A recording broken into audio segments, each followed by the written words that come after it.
Hello students, আশা করি তোমরা ভালো আছো। আজকে আমরা আয়নিক গুণফলের ম্যাথ এটা নিয়ে আমরা আলোচনা করব। এর আগে আমাদের কিছু সূত্র জানতে হবে। হ্যাঁ, একটা মাত্র সূত্র জানতে হবে আয়নিক গুণফলের ম্যাথ করার জন্য। আয়নিক গুণফলের সাথে দ্রাব্যতার গুণফল বেস করে একটা ম্যাথ আসে এবং এটা ক্রিয়েটিভ কোশ্চেনটা খুবই গুরুত্বপূর্ণ এবং সবসময় চলে আসে। হ্যাঁ, এটা ভালোভাবে গুরুত্ব দিতে হবে এবং ভালোভাবে বোঝার ট্রাই করব। আমরা যদি এই টাইপের ম্যাথ যদি একটা বুঝতে পারি তাহলে আমরা সবগুলোই বুঝতে পারবো। দেখো,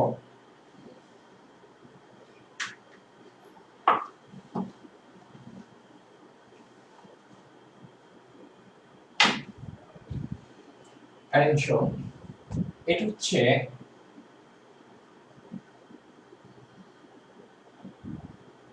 প্রমাণ করো যে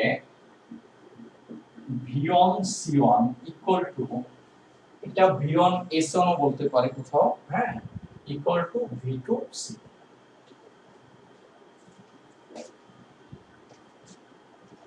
অথবা এটাকে এভাবে বলতে পারে মিশ্রণে যে কোনো একটি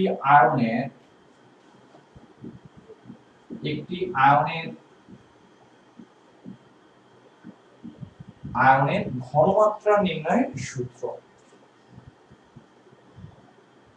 ঘনমাত্রা নির্ণয়ের এটা কি হবে তোমার সূত্র হবে। তুমি একটু বোঝার ট্রাই করো। এখানে মনে করো একটা পাত্র আছে, এই পাত্রে তোমার পানি আছে। এখানে মনে করো তিনটা লবণের দানা আছে, এই তিনটা মনে করো 3 মোল। তিনটা বলতে আমি ধরে নিলাম কত, 3 মোল। এখানে 3 মোল কি আছে, লবণের দানা আছে। এখন আমি যদি এই পাত্রে মনে করো এখানে কি আছে, একটা নির্দিষ্ট পরিমাণ কি আছে, আয়তন আছে। সেই আয়তনটাকে আমি কনসিডার করলাম কি তোমার V1। এই পরিমাণটাকে আমি কনসিডার করলাম কি N1। আমরা জানি মোল সংখ্যাকে n দ্বারা রিপ্রেজেন্ট করে। যেহেতু এখানে আয়তনকে V1 দ্বারা রিপ্রেজেন্ট করছি, সে কারণে এখানকার মোল সংখ্যাকে N1 দ্বারা রিপ্রেজেন্ট করছি। তাহলে এই দ্রবণের একটা ঘনমাত্রা আছে, এই ঘনমাত্রাকে আমি ধরলাম কি C। আমরা আমরা কিন্তু এরকম সূত্র জানি, ঘনমাত্রা ডিফাইন করার সূত্র কিন্তু জানি, C ইকুয়াল টু কি বলতো, n বাই কি তোমার V। এটা কিন্তু আমরা জানি, 9 10 এ এটা পড়ে আছে, হয়তো তুমি পড়ছো, হয়তো বা নাও পড়তে পারো। অর্থাৎ তোমার প্রতি লিটার আয়তনে যে পরিমাণ পদার্থ এখানে থাকে সেটা কি ওই দ্রবণে আমরা কি বলি, ঘনমাত্রা। আমরা সেকেন্ড পেপারে থার্ড চ্যাপ্টারে একদম ঘনমাত্রাকে বিভিন্ন ভাবে সংজ্ঞায়িত করা যায়, এই জিনিসগুলো নিয়ে আমরা আলোচনা করব। পার লিটারে যত মোল থাকে, প্রতি আয়তনে যত মোল থাকে, সেটাকে আমরা বলি কি একটা দ্রবণের কি ঘনমাত্রা। আমি একটা দ্রবণে যদি n এর মান জানি, একটা দ্রবণে যদি আমি v এর মান যদি জানি, তাহলে ওই দ্রবণের c এর মানও আমি বের করতে পারবো। কিভাবে বের করতে পারবো, c ইকুয়াল টু কি n বাই v। অবশ্যই এই সূত্রটা তুমি যখন ব্যবহার করবা তখন আয়তনের এককটা 100% তোমার লিটার এককে নিতে হবে। যখন তুমি এই সূত্রটা অ্যাপ্লাই করবা তখন আয়তনের মানটা কোন এককে নিতে হবে, লিটার। আমি যদি আর যদি গুণ করি তাহলে আমি কি বলতে পারি, n ইকুয়াল টু কি বলতে পারি বলতো, v ইনটু কি বলতো, c। এটা আমরা কি এখান থেকে আমরা বলতে পারি n ইকুয়াল টু কি বলতে পারি, v ইনটু কি বলতো, c বলতে পারি। এখন তুমি একটু দেখো, আমরা যদি এই পাত্রে এখানে তোমার কি আছে বলতো, 3 মোল তোমার কি মনে করো লবণ এখানে ডিসলভ হচ্ছে। এটার আমি কি N1 এর মান জানি, এটার আমি আয়তন আমি জানি, তাহলে আমি ঘনমাত্রা বের করতে পারবো। ঘনমাত্রা বের করে কিভাবে বলতো, C ইকুয়াল টু কি বলতো, এটার ঘনমাত্রা আমি কি বলতে পারি, C1 ইকুয়াল টু আমি বলতে পারি কি, এখানে মোল সংখ্যা কি পরিমাণ আছে, N1। এখানে আয়তনকে ধরছি কি, V1। আমাদের সূত্রটা কি বলতো, C ইকুয়াল টু কি n বাই v, বাট এখানে ঘনমাত্রাকে রিপ্রেজেন্ট করছে কি দ্বারা, C1। এই কারণে এখানে C1। এখানে মোল সংখ্যাকে n না ধরে n1 ধরছে, এই কারণে এখানে আয়তনটাকে আমরা কি ধরছি বলতো, V1। v না ধরে আমরা কি ধরছি, V1। তখন এই সূত্রটাকে আমরা লিখতে পারি n1 ইকুয়াল টু কি V1 ইনটু কি তোমার C1। এটা আমরা লিখতে পারি, এটাকে আর গুণ করলে জাস্ট এভাবে আমরা কি লিখতে পারি। তুমি দেখো এখন যদি আমি এই দর্পণে মনে করো আরো 10 লিটার আমি মনে করো পানি আমি যোগ করব, তাহলে কি হবে? তাহলে কি এই দর্পণের আয়তন কি আগের মতো থাকবে? মনে করো একটা গ্লাসে পানি নিচ্ছে এত, এখন যদি আমি আরো যদি মনে করো 10 লিটার পানি যদি মনে করো ওই পাত্রটা অনেক বড়, আমি 10 লিটার পানি যদি যোগ করি তাহলে এই দর্পণের আয়তনটা কি হবে বলতো? বেড়ে যাবে। এই দর্পণের আয়তনটা কি হবে বলতো? বেড়ে যাবে। এটা আগে ছিল এক্সপেক্টেড আয়তন কতটুকু? এতটুকু। বাট 10 লিটার যোগ করার কারণে তার আয়তনটা আরো কি হবে বলতো? বেড়ে যাবে। তার আয়তনটা আগের চেয়ে কি হবে? বাট তোমার এই পাত্রে যে তুমি মনে করো এই তিনটা যে লবণের দানা ছিল, তুমি পানি যোগ করছো, লবণ তো যোগ করো না। তুমি এখানে কি লবণের পরিমাণের কোনো কি হবে না বলতো? চেঞ্জ হবে না। তুমি পানি যোগ করছো, আয়তন চেঞ্জ হবে। আর আয়তন যদি চেঞ্জ হয়, দেখো আয়তন যদি চেঞ্জ হয় ঘনমাত্রা চেঞ্জ হবে, বাট এখানে কি বলতো? এই লবণের দানার কোনো পরিবর্তন হবে না। তুমি যদি একটা জায়গায় যদি লবণ তুমি 3টা দাও বা 3 মোল থাকবে, 3 মোলই থাকবে। এখানে লবণের পরিমাণের কোনো কি হবে না? পরিবর্তন হবে। এখানেও 3 মোল আছে, ঠিক এখানেও আমাদের কত মোল আছে বলতো? 3 মোল আছে। এখন দেখো এটার আয়তন কিন্তু আগের মতো থাকবে না, পানি যোগ করার কারণে আয়তনটা তোমার কি হবে বলতো? বেড়ে যাবে। এই আয়তনটাকে আমরা ধরলাম কি তোমার V2। এই আয়তনটাকে আমরা ধরলাম কি V2। তুমি দেখো আয়তন যদি চেঞ্জ হয় তাহলে ঘনমাত্রা কি হবে? চেঞ্জ হবে। আয়তন এখানে চেঞ্জ হচ্ছে, তাহলে এটার ঘনমাত্রা কি হবে বলতো? চেঞ্জ হবে। তাহলে এটার ঘনমাত্রাকে আমরা ধরলাম কি C। আর এই মোলটাকে এটা কি ইকুয়াল? যেহেতু এই পাত্রে সবগুলোকে 2 দ্বারা রিপ্রেজেন্ট করছি, এই কারণে এই পরিমাণটাকে আমরা কি দ্বারা রিপ্রেজেন্ট করব? 2 দ্বারা। এটাকে আমরা কি দ্বারা রিপ্রেজেন্ট করব? n দ্বারা। এই পাত্রে আর এই পাত্রের মধ্যে তোমার ডিফারেন্সটা কি? এই পাত্রের আয়তন আর এই পাত্রের আয়তন এক না। আয়তন যেহেতু এক না, এই পাত্রের ঘনমাত্রা এই পাত্রের ঘনমাত্রা কি তোমার এক না। কিন্তু তোমার কি মিল আছে কি? এই পাত্রে n1 এর মান আর এই পাত্রে n1 এর মানটা কি তোমার? তাহলে এই ক্ষেত্রে আমরা ঘনমাত্রা ইকুয়াল টু আমি কি লিখতে পারি? C2 ইকুয়াল টু আমরা লিখতে পারি কি? N2 বাই কি বলতো? V2। অতএব আমরা লিখতে পারি কি? N2 ইকুয়াল টু কি? V2 ইনটু কি? এখন দেখো আমাদের চিত্র থেকে আমরা কি বলতে পারি? চিত্র থেকে আমরা কি বলতে পারি? চিত্র থেকে বলা যায় আমরা কি বলতে পারি? এই দুটো পাত্রের কোন জিনিসটা ইকুয়াল বলতো? n1 এর মান আর কিসের মান বলতো? n2। v1 আর v2 কি ইকুয়াল না, c1 আর c2 কি ইকুয়াল না। এখানে তোমার কি ইকুয়াল কোনটা? n1 এর মান আর কি মান? n2 এর মান। তাহলে n1 এর মান কি? v1 আর c1। n1 এর মান কি বলতো? v1 আর কি বলতো? c1। আর n2 এর মান কত বলতো? v2 আর কি বলতো? তো এটা c2। তাহলে এই সূত্রটা হবে কি বলতো? v1 c1 v2 c।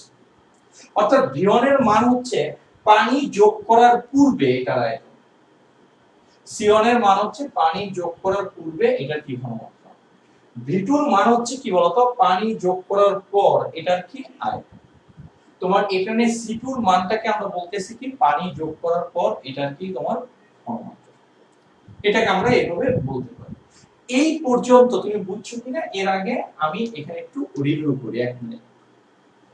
এখানে তোমার কি একটা দ্রবণ আছে যার আয়তন v1, ঘনমাত্রা কি c। এখানে 3 মোল কি মনে করো লবণ আছে। আমরা জানি ঘনমাত্রা ইকুয়াল টু n/v। তাহলে n ইকুয়াল টু কি? v * c। তাহলে এটার সাহায্যে আমরা লিখতে পারি কি? ঘনমাত্রা ইকুয়াল টু n1/v1, এটার সাহায্যে লিখতে পারি n1 equal to v1 * c। এই পাত্র আর এই পাত্রের মধ্যে কি? এখানে আমরা পানি যোগ করছি, এই কারণে এটার আয়তন বেড়ে গেছে। এই আয়তনকে v1 বলছি, এই আয়তনকে আমরা v2 বলছি। আয়তন যদি চেঞ্জ হয়, ঘনমাত্রা এবং আয়তনের সাথে সম্পর্ক কি? বেষ্টন করে। আয়তন যদি চেঞ্জ হয় তাহলে ঘনমাত্রা কি হবে? চেঞ্জ হবে। তাহলে এই ঘনমাত্রা কি? c2। বাট এই পাত্রে কি উপাদানের পরিমাণের কোনো চেঞ্জ হচ্ছে না। এখানেও 3টা থাকবে, এখানেও 3টা। এখানকার 3টাকে n1 দ্বারা, এখানকার 3টাকে সবগুলোকে 2 দ্বারা রিপ্রেজেন্ট করছে, এই কারণে এটাকে n2 দ্বারা। ফলে এই ক্ষেত্রে আমরা n2 v2 c। আমি যদি দুই পাত্রের মধ্যে যদি কম্পেয়ার করি তাহলে আমি বলতে পারি এই পাত্রের আয়তন এই পাত্রের আয়তন ভিন্ন, এই পাত্রের ঘনমাত্রা এই পাত্রের ঘনমাত্রা ভিন্ন। এই পাত্রের মোল সংখ্যা এই পাত্রের মোল সংখ্যা কি? n1 আর n2। n1 যদি n2 হয় তাহলে এটা ইকুয়াল। দেখো আমার কথাগুলো বুঝছো কিনা আমাকে কমেন্টসে জানাও।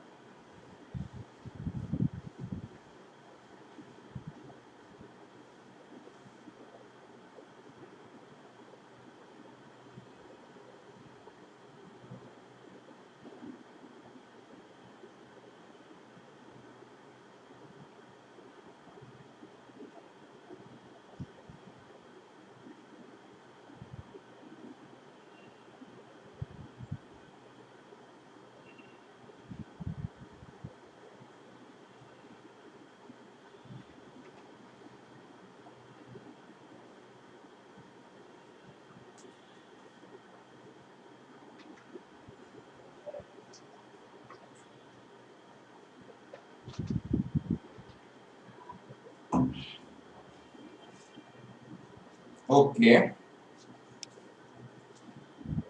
তুমি এটা দেখো, এখানে আমরা যদি মিশ্রণের ক্ষেত্রে বলি, এই সূত্রটাকে আমরা যদি মিশ্রণের ক্ষেত্রে যদি অ্যাপ্লাই করি, এটাকে, এটা হচ্ছে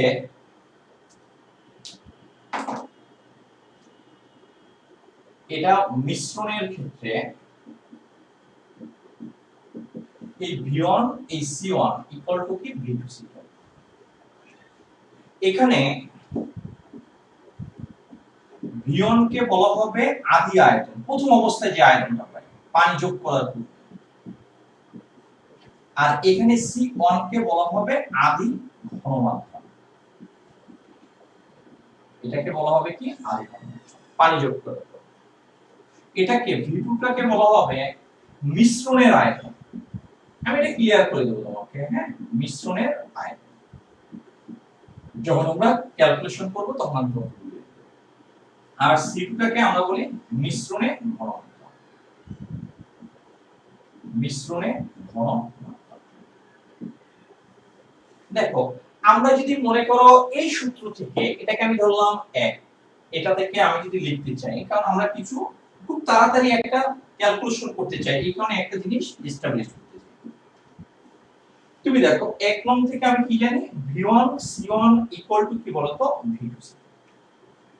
তাহলে এখানে C2 ইকুয়াল টু কি বলতো, এখানে কি V1 C1 ডিভাইডেড বাই কি বলতো V2, এটাই তো লেখা যায় V2 ইকুয়াল টু তোমার C2 equal to V2।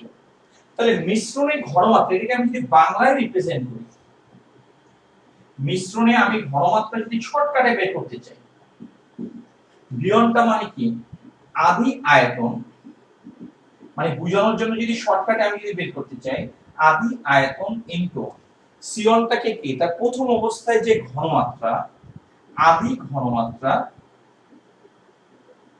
Divided by হচ্ছে কি V2, এটা হচ্ছে মিশ্রণের আয়তন, এটাকে মোট আয়তন বললাম,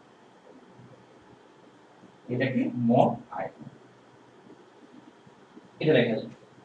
অর্থাৎ কোন একটা পদার্থকে যখন মিশানো হবে, যে মিশ্রণটা, এটা তোমাকে আরো ক্লিয়ার হবে যখন আমরা ম্যাথ সলভ করতে যাব, তখন তোমার কাছে ক্লিয়ার হবে। কোন একটা মিশ্রণে ওটার ঘনমাত্রা হবে মিশানোর আগে যে আয়তন থাকে, মিশানোর আগে যে ঘনমাত্রা থাকে সেটাকে গুণ করে মিশানোর পর যে আয়তনটা পাওয়া যায় সেই আয়তন দ্বারা যদি ভাগ করা হয়, তাহলে যে মানটা পাওয়া যাবে সেটা হবে মিশানোর পর তার কি তোমার ঘনমাত্রা। এটা হচ্ছে মিশ্রিত করার আগের আয়তন, মিশ্রিত করার আগের ঘনমাত্রা, আর এটা হচ্ছে মিশানোর পরের আয়তন, আর এটাকে যোগ করা, এটা গুণ করার পর ভাগ করলে যে মানটা পাবো মিশ্রণে ওই উপাদানটার আমরা কি পাবো ঘনমাত্রা পাবো। এটার অ্যাপ্লিকেশনটা আমরা যখন ম্যাথ করব তখন তোমার কাছে কি হবে বলতো ক্লিয়ার হয়ে যাবে। দেখো আমরা এই পর্যন্ত ইনফরমেশন তুই বুঝতে পারছি কিনা এটা আমাকে জানো।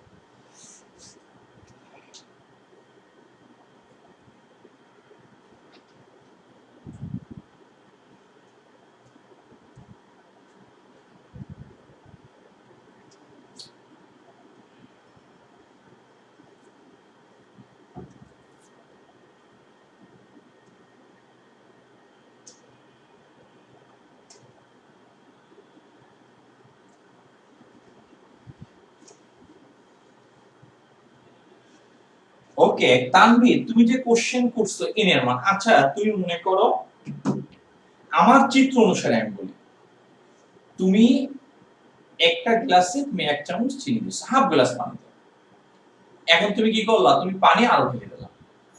এখন তুমি প্রথম অবস্থায় তুমি 1 চামচ চিনি পাবা, এখন তুমি যদি পানি ঢালো, ঢালার পর কি চিনির পরিমাণ বাড়বে বা কমবে এরকম কিছু হবে, নাকি 1 চামচ চিনি পাবা, 1 চামচ চিনি পাবা। তুমি প্রথম অবস্থায় যদি এরকম হয়, এই এতটুকু, এর মধ্যে মনে করো 1 চামচ চিনি আছে, আর তুমি পানি আবার অ্যাড করো, পানি অ্যাড করলে এটার পরিমাণ বাড়বে, বাট এই চিনির পরিমাণ কি বাড়বে, আর চিনির পরিমাণ বেড়ে গেলে তো মজার মজা, হ্যাঁ শরবত বানাইতে 1 চামচ দিতাম আর পানি খালি ঢালতাম, হ্যাঁ তাহলে আর বাজারে কি বলতো চিনি আর বিক্রি করা লাগতো না। 1 চামচ চিনি আনতাম, তোমার কি করতাম 1 বোতল তোমার কি প্রথমে 1 গ্লাসে ঢালতাম, তারপর ওটাকে একটা মগে নিয়ে যেতাম, তারপর হাফ মগ খাওয়ার পর আবার কি করতাম ওটা রেখে দিতাম পরের দিনের জন্য, আবার ওটার মধ্যে পানি দিতাম, আবার ওটাকে ব্যবহার করতে পারতাম। যদি তোমার কি চিনির পরিমাণটা যদি তোমার কি চেঞ্জ হতো, বেড়ে যেত, হ্যাঁ কমে গেলে তো আর হবে না, তার মানে এটার পরিমাণ বাড়বো না, এটার পরিমাণ কমবে না। অর্থাৎ পানি যোগ করার আগে এটার পরিমাণ যা থাকবে, পানি যোগ করার পরও এটার পরিমাণ কি হবে তাই থাকবে। এই কন্ডিশনের জন্যই তোমার এই সূত্রটা এস্টাবলিশ। যদি কোনো কারণে যদি এটা যদি তুমি বলো যে না স্যার আমি এখানে পানিও যোগ করব, এখান থেকে আমি বাইরে থেকে চিনিও যোগ করব সেই অনুপাতে, হ্যাঁ তাহলে তার জন্য এই সূত্রটা অ্যাপ্লিকেবল হবে না। আমার কথা বুঝতে পারছো কিনা? আশা করি তুমি বুঝতে পারছো, তুমি অনেক জ্ঞানী লোক, হ্যাঁ তুমি আশা করি বুঝতে পারছো। এখন দেখো, এখন এখানে একটু টাইটেল হবে, এটা হচ্ছে কেএসপি ও কেআইপি সম্পর্কিত গাণিতিক সমস্যা। আমাদের এই ম্যাথটাই বুঝাতে যে টাইম লাগবে, তুমি যদি একটা ম্যাথ যদি বুঝতে পারো, সব ম্যাথগুলো একই রকম। এটা কেএসপি ও কেআইপি, এটা কি তোমার সম্পর্কিত কি তোমার গাণিতিক কি তোমার সমস্যা, কেআইপি সম্পর্কিত গাণিতিক। হ্যান্ডরাইটিং অনেক পচা, হ্যাঁ এই কারণে বাঁকা টাকা হয়ে যায়, গাণিতিক সমস্যা। এখন আমরা এই টাইপের খুবই ইম্পর্টেন্ট টাইপের ম্যাথ, খুবই গুরুত্বপূর্ণ ম্যাথ এবং এক্সামে আসে, কোনো মিস নাই, এটা থেকে ক্রিয়েটিভ কোশ্চেন হয়। এখন দেখো এটা দেখতে হলে আমরা একটু ইসে যেতে হবে আমাদের,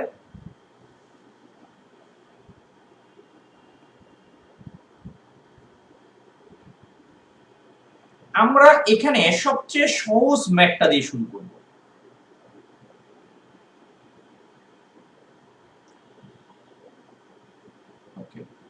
এখানে দেখো পুরোটা যদি ই না হয় তাহলে তো আবার ই হবে কিনা,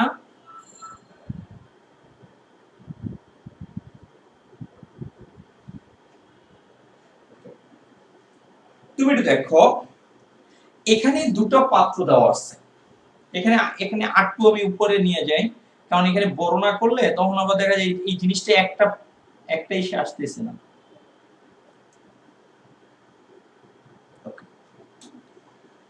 তুমি একটু দেখো আমরা একটু ডিলিট করে দিতে চাই, এটা খুবই গুরুত্বপূর্ণ ম্যাথ, এই ম্যাথটা একটু বোঝার ট্রাই করো। হ্যাঁ বাচ্চারা পারে, হ্যাঁ সুতল মুইয়া, এটা খুবই সহজ ম্যাথ, কিন্তু তোমার বুঝতে হবে কোশ্চেনে কি বলে। তুমি দেখো আমি যদি কোশ্চেন অনুসারে, আমরা এখানে ম্যাথ হচ্ছে 4 এর ম্যাথ, এই ম্যাথটা কত 4 নম্বর ম্যাথ আসলে, হ্যাঁ কারণ আমরা সহজ থেকে শুরু করি, হ্যাঁ কারণ এটাকে আবার একে নিয়ে যেতে হলে অনেক ঝামেলা হয় চিত্র, এই কারণে এটা তুমি তোমার সিরিয়াল অনুযায়ী লিখে দিও 1 2 3 4, যেটাই দেখো এটা একই লিখলাম। কোশ্চেনে বলছে এখানে তোমার আমি যদি চিত্র অনুসারে যদি বলি, এখানে আমরা যদি চিত্র অনুসারে যদি বলি তাহলে এখানে আমরা বলতে পারি এখানে একটা পাত্র আছে, এটা হচ্ছে 40 ml, তুমি দেখো এটার ঘনমাত্রা হচ্ছে 6 × 10⁻³ মোলার, এটা কি তোমার ক্যালসিয়াম কি তোমার ইক্লোরাইড, এটা পাত্র 1। এখানে আরেকটা তোমার পাত্র আছে, এটা হচ্ছে কি তোমার পাত্র 2, এটা হচ্ছে পাত্র 2 এ, এটা পাত্র 2 এ, এটা হচ্ছে কি 30 ml, এটা হচ্ছে কত 0. এটা কি 0.4, এটা কি তোমার সোডিয়াম ক্লোরাইড, এটা হচ্ছে সোডিয়াম। খুবই গুরুত্বপূর্ণ, খুব ভালোভাবে মনোযোগ দিবা, না বুঝলে তুমি বলবা, কিন্তু আমাকে আগে একটু বলার সুযোগ দাও। এখানে বলছে এই দুটো পাত্রের উপাদানকে আমি মিশ্রিত করে দেব, এই দুটো পাত্রের উপাদানকে আমি মিশাবো, এটা কোন মিশাবো, এটা কোন মিশাবো, কোশ্চেন অনুসারে তুমি দেখো কোশ্চেনটা দেখো, এই পাত্র দুটোর উপাদানগুলোকে আমি মিশাবো, তাহলে মানে কি এটা হচ্ছে কি বলতো মিশ্রণ। এখন বলছে যে এই দুটাকে মিশ্রিত করলে তোমার কি ক্যালসিয়াম ফ্লোরাইডের অদক্ষেপ পড়বে কিনা। এখানে কোশ্চেনে বলছে এই দুটাকে আমি যদি মিশ্রিত করি তাহলে ক্যালসিয়াম ফ্লোরাইডের অদক্ষেপ পড়বে কিনা এটা বলছে। অদক্ষেপ পড়বে কিনা, শিওর না, পড়বে কিনা। এখন তুমি এটা দেখো, আমরা কোন একটা যৌগের অদক্ষেপ পড়ার কন্ডিশনটা কি, যে তার কেআইপি মানটা কেএসপি মানের চেয়ে কি হতে হবে, বড় হতে হবে। এখানে কোশ্চেনটা হচ্ছে এই একটা পাত্র আছে, এই পাত্রে দুটো ডিফারেন্ট টাইপের তোমার কি যৌগের দ্রবণ আছে, এই দুটো দ্রবণের উপাদানগুলোকে একত্রে মিশিয়ে দেওয়া হলো, ফলে তাদের মধ্যে একটা বিক্রিয়া হবে, ওই বিক্রিয়ার ফলে একটা যৌগ তৈরি হবে। দেখো এটা হচ্ছে কি ক্যালসিয়াম ফ্লোরাইড, এটা হচ্ছে কি সোডিয়াম ফ্লোরাইড, এদের মধ্যে বিক্রিয়া হবে কি ক্যালসিয়াম ফ্লোরাইড আর সোডিয়াম কি ফ্লোরাইড। তাহলে এদেরকে মিশালে দেখো এদের মধ্যে বিক্রিয়াটা হবে কি ক্যালসিয়াম ক্লোরাইড আর কি, আমি যদি বলি এখানে এটা আমাদের একটু ক্যালকুলেশন করতে হবে, এই কারণে আমি এটাকে লিখতে চাচ্ছি না। এখন দেখো এই দুটাকে আমি যদি মিশাই তাহলে আমি কি বলতে পারি ক্যালসিয়াম ক্লোরাইড, আর এটা হচ্ছে কি সোডিয়াম ফ্লোরাইড।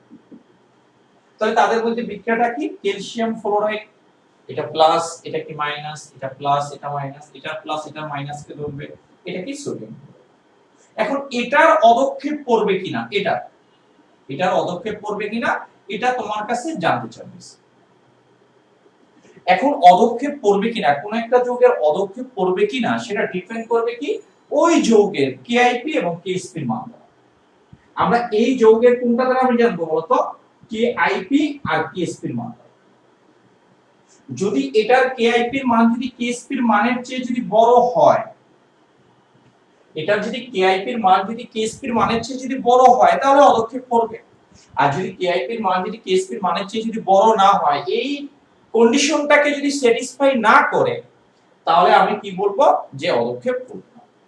তার মানে তোমাকে এদের বিক্রিয়ায় যে ক্যালসিয়াম ফ্লোরাইড তৈরি হয়, এই ক্যালসিয়াম ফ্লোরাইড অদক্ষেপ পড়বে কিনা এটা বের করতে হলে জানতে হবে এই যৌগের কেআইপি এর মান এবং জানতে হবে এই যৌগের কি কেএসপি। তারপর এই দুটো মানের সাথে আমাদের কি করতে হবে, কম্পেয়ার করতে হবে। এখন তুমি একটু দেখো এই যে কেআইপি এর মান এবং কেএসপি এর মান, এই দুটো মানের মধ্যে একটা মান কোশ্চেনে দেওয়া আছে। দেখো ক্যালসিয়াম ফ্লোরাইডের কেএসপি এর মান দেওয়া আছে, দেখো কোশ্চেনে দেখো ক্যালসিয়াম ফ্লোরাইডের কেএসপি এর মান কি তোমার দেওয়া আছে, কত দেওয়া আছে তোমার, এটার মানটা তোমার কত দেওয়া আছে 4 ইনটু 10 ইনভার্স কত বলো তো 11, এই মানটা তোমার দেওয়া আছে, এই মানটা তুমি জানো। তাহলে আমাদের কি আরো সহজ হয়ে যাচ্ছে, এটার মান আমি জানি বাট এটার মান আমি কি জানি না, কেআইপি এর মান। তার মানে আমার এই কোশ্চেনের ডিমান্ড হচ্ছে কেআইপি এর মানটা আমার কি করা বলো তো, বের করা। কেআইপি এর মানটা আমার কি করা, বের করা। কেআইপি এর মান বের করে এই কেএসপি এর মানের সাথে আমরা কি করব বলো তো, কম্পেয়ার করব। কেআইপি এর মানটা বের করে এই কেএসপি এর মানের সাথে আমরা কি করব, কম্পেয়ার করব। এখন কেআইপি এর মান যদি আমরা যদি বের করতে চাই, কেআইপি এর মানটা আমরা যদি বের করতে চাই, এই যৌগের কেআইপি মানে কি, কেআইপি মানে হচ্ছে এই যৌগটা বিয়োজিত হয়ে যে আয়নগুলো তৈরি হয় ওই আয়নগুলোর মোলার ঘনমাত্রার গুণফলকে আমরা কি বলবো, কেআইপি। তাহলে এই যৌগটা আমি যদি লিখি এটা ক্যালসিয়াম ফ্লোরাইড, এটা বিয়োজিত হয় এই মিশ্রণে বিয়োজিত হয়ে আয়ন তৈরি করে কি ক্যালসিয়াম আয়ন আর কি ফ্লোরাইড আয়ন। তুমি যদি কেআইপি বের করতে হয় কেআইপি সমীকরণ লাগবে, তাহলে কেআইপিটা কার, এই ক্যালসিয়াম ফ্লোরাইড। তাই ক্যালসিয়াম ফ্লোরাইডটা বিয়োজিত হয়ে যে আয়নটা উৎপন্ন হয় সেই আয়নের মোলার ঘনমাত্রা, তাহলে এটার মোলার ঘনমাত্রা কি, এটার মোলার ঘনমাত্রা কি বলতো, এটা কি ক্যালসিয়াম আয়নের মোলার ঘনমাত্রা এটা, আর ফ্লোরাইড আয়নের মোলার ঘনমাত্রা কোনটা, এটা। এই এটা আর এখানে মোল সংখ্যা 2 আছে, এই 2 কোথায় চলে যাবে, পাওয়ারে। এই দুইটা কোথায় চলে যাবে বলতো, পাওয়ারে তোমার চলে।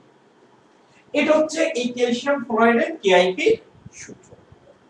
এই পদার্থ বিয়োজিত হয় যে আয়নগুলো, অর্থাৎ কেএসপি এর ফর্মুলা যা কেআইপি এর ফর্মুলা কি তোমার একই ফর্মুলা, কারণ কেএসপি কে ম্যাথমেটিক্যালি যেভাবে ডিফাইন করা হয় কেআইপি কে ম্যাথমেটিক্যালি সেভাবে ডিফাইন করা হয়। বাট এই দুটোর মধ্যে বেসিক ডিফারেন্সটা কি, কেএসপি টা শুধু সম্পৃক্ত দ্রবণের জন্য আর কেআইপি টা যে কোনো টাইপের দ্রবণের জন্য। এখন তোমার ব্যাপারটা হচ্ছে যে এখানে যে ক্যালসিয়াম ফ্লোরাইডটা এটা কি এই প্রথম পাত্রে থাকে, না। এটা কি দ্বিতীয় পাত্রে থাকে, না। এটা কোন পাত্রে থাকে, ক্যালসিয়াম ফ্লোরাইডটা মিশ্রণ। ক্যালসিয়াম ফ্লোরাইডের অবস্থানটা কোথায় বলতো, এর অবস্থানটা কোথায়, ক্যালসিয়াম ফ্লোরাইডের অবস্থান কোথায় বলতো? এই ক্যালসিয়াম ফ্লোরাইডের অবস্থানটা কোথায় বলতো? মিশ্রণে। এটার অবস্থানটা কোথায় বলতো? মিশ্রণে। এই পাত্রে এখানে এখানে বিক্রিয়া, এই দুটোকে মিশালে এই বিক্রিয়াটা হবে।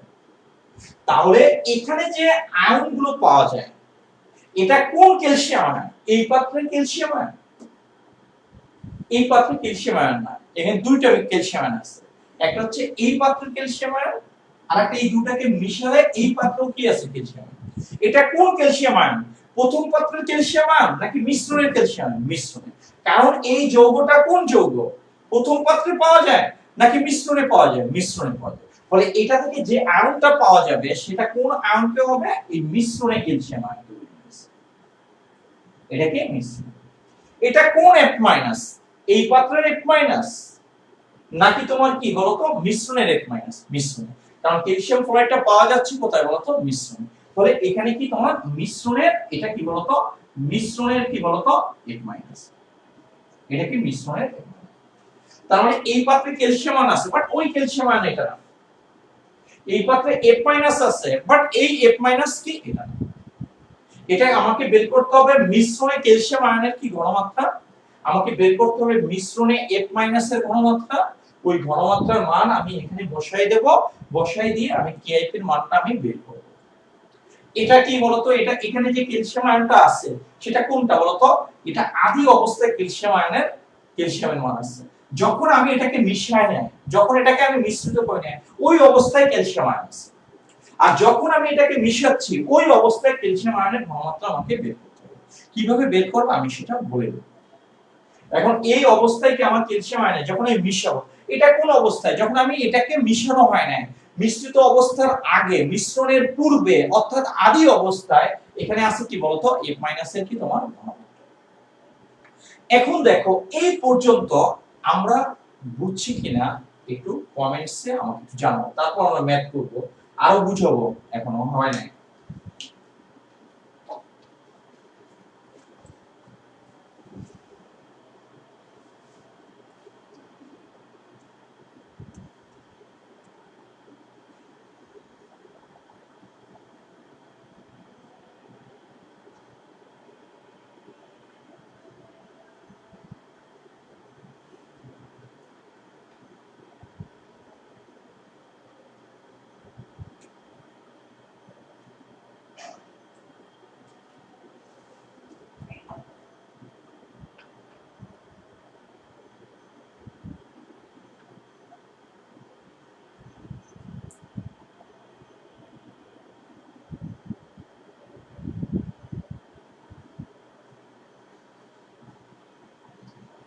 তোমার সাজনা না কি জানি একটা মেয়ে আছে, সাজনে মার্শা, ও আছে?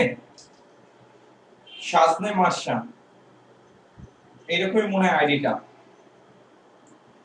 না থাকলে তো খুবই সমস্যা। হ্যাঁ, তুই যদি না থাকো লাইভে, এখন তোমাকে বলছি তোমাকে বুঝছো কিনা। এটা যখন তুমি লাইভে না থাকবা তখন তো আর বোঝা যাবে না যে তুমি বুঝছো কিনা, তখন তো এটা রেকর্ডেড লেকচার। তাহলে কিভাবে হবে বলো? তুমি মাসে যে টাকা দিয়ে পড়বা বাট তুমি লাইভে থাকবা না, এটা তো ঠিক না। হ্যাঁ, খুবই খারাপ অবস্থা। ওকে, তার মানে এখন আমাদের মেইন টার্গেট কি? এই ক্যালসিয়াম আয়নের, আমি যদি কথাটা একটু রিপিট করি, আমাকে বের করতে বলছে ক্যালসিয়াম ফ্লোরাইডের অদক্ষেপ। ক্যালসিয়াম ফ্লোরাইডটা কি কখন পাবো? এই দুটাকে মিশানোর পর এই পাত্রে পাওয়া যায়। তাহলে আমি কোন যৌগের অদক্ষেপ পড়বে কিনা এটা আমার বের করতে হলে দুটো জানতে হবে, এটা কেএসপি জানতে হবে, কে কার কোশ্চেন চাইছে কার? ক্যালসিয়াম ফ্লোরাইডের অদক্ষেপ। এইখানে ক্যালসিয়াম ফ্লোরাইডের কেএসপি জানতে হবে, কেএপি জানতে হবে। বাট কেএসপি মানটা কোশ্চেনে দেওয়া আছে, বাট কেএপি মানটা বের করতে হবে। কেএপি মানে কি? এই পদার্থটা বিয়োজিত হয়ে যে আয়নটা তৈরি হয় ওই আয়নের মোলার ঘনমাত্রা। ওই আয়নের কি হবে বলতো? মোলার ঘনমাত্রার কি বলতো? গুণফল। এখন একটু দেখো এখানে কি এই পদার্থটা বিয়োজিত হয়ে এই আয়নটা তৈরি হয়, এটা এই পদার্থের অবস্থানটা কোথায়? মিশ্রণ। ফলে এখানে আয়নগুলো পাবো কোথায়? মিশ্রণ। এখানে ক্যালসিয়াম আয়নটা এই পাত্র প্রথমে পাওয়া যায়, মিশ্রণে পাওয়া যায়, বাট এটা কোন ক্যালসিয়াম আয়ন? মিশ্রণে। এটা কোন ফ্লোরাইড আয়ন? মিশ্রণ। এখন আমাদের মেইন টার্গেট হচ্ছে ক্যালসিয়াম আয়নের কি মিশ্রণে তার কি ঘনমাত্রা বের করব, তারপর ফ্লোরাইড আয়নের মিশ্রণ ঘনমাত্রা বের করব। এখন আমরা এটা কিভাবে বের করব একটু দেখো, তারপর এটাকে আমি খুব ফ্রেশ করে লিখে দেবো এক্সামে কিভাবে লিখবে। দেখো এটা হচ্ছে ক্যালসিয়াম ক্লোরাইডের এই তোমার ঘনমাত্রা দাও। এখানে কিন্তু বলে না যে ক্যালসিয়াম আয়নের ঘনমাত্রা, ক্যালসিয়াম ক্লোরাইডের। তার মানে আমার এখান থেকে দরকার কি ক্যালসিয়াম আয়নের কি ঘনমাত্রা। কিভাবে বের করব দেখো, এখানে ক্যালসিয়াম ক্লোরাইডটা আয়নিত অবস্থায় থাকে, তাহলে এটা কি বলতো ক্যালসিয়াম আয়ন, আর এটা কি বলতো ক্লোরাইড আয়ন। আমি এটাকে এভাবে কি লিখতে পারি, তুমি দেখো এটা কি হচ্ছে, এটা যদি একটা ভাঙে, একটু বোঝার ট্রাই করো, এটা যদি একটা ভাঙে,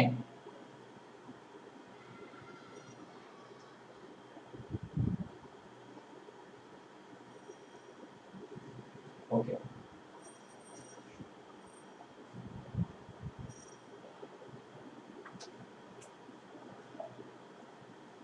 আচ্ছা, তোমার সুক্তাময়ের মানে এসএসসি সময় তুমি V1 C1 পড়ছো, V1 S1 পড়ছো, V2 S2, হ্যাঁ ম্যাক্সিমাম টিচাররা এরা এভাবেই লেখে, বাট আমি এটাকে এভাবে রিপ্রেজেন্ট করি।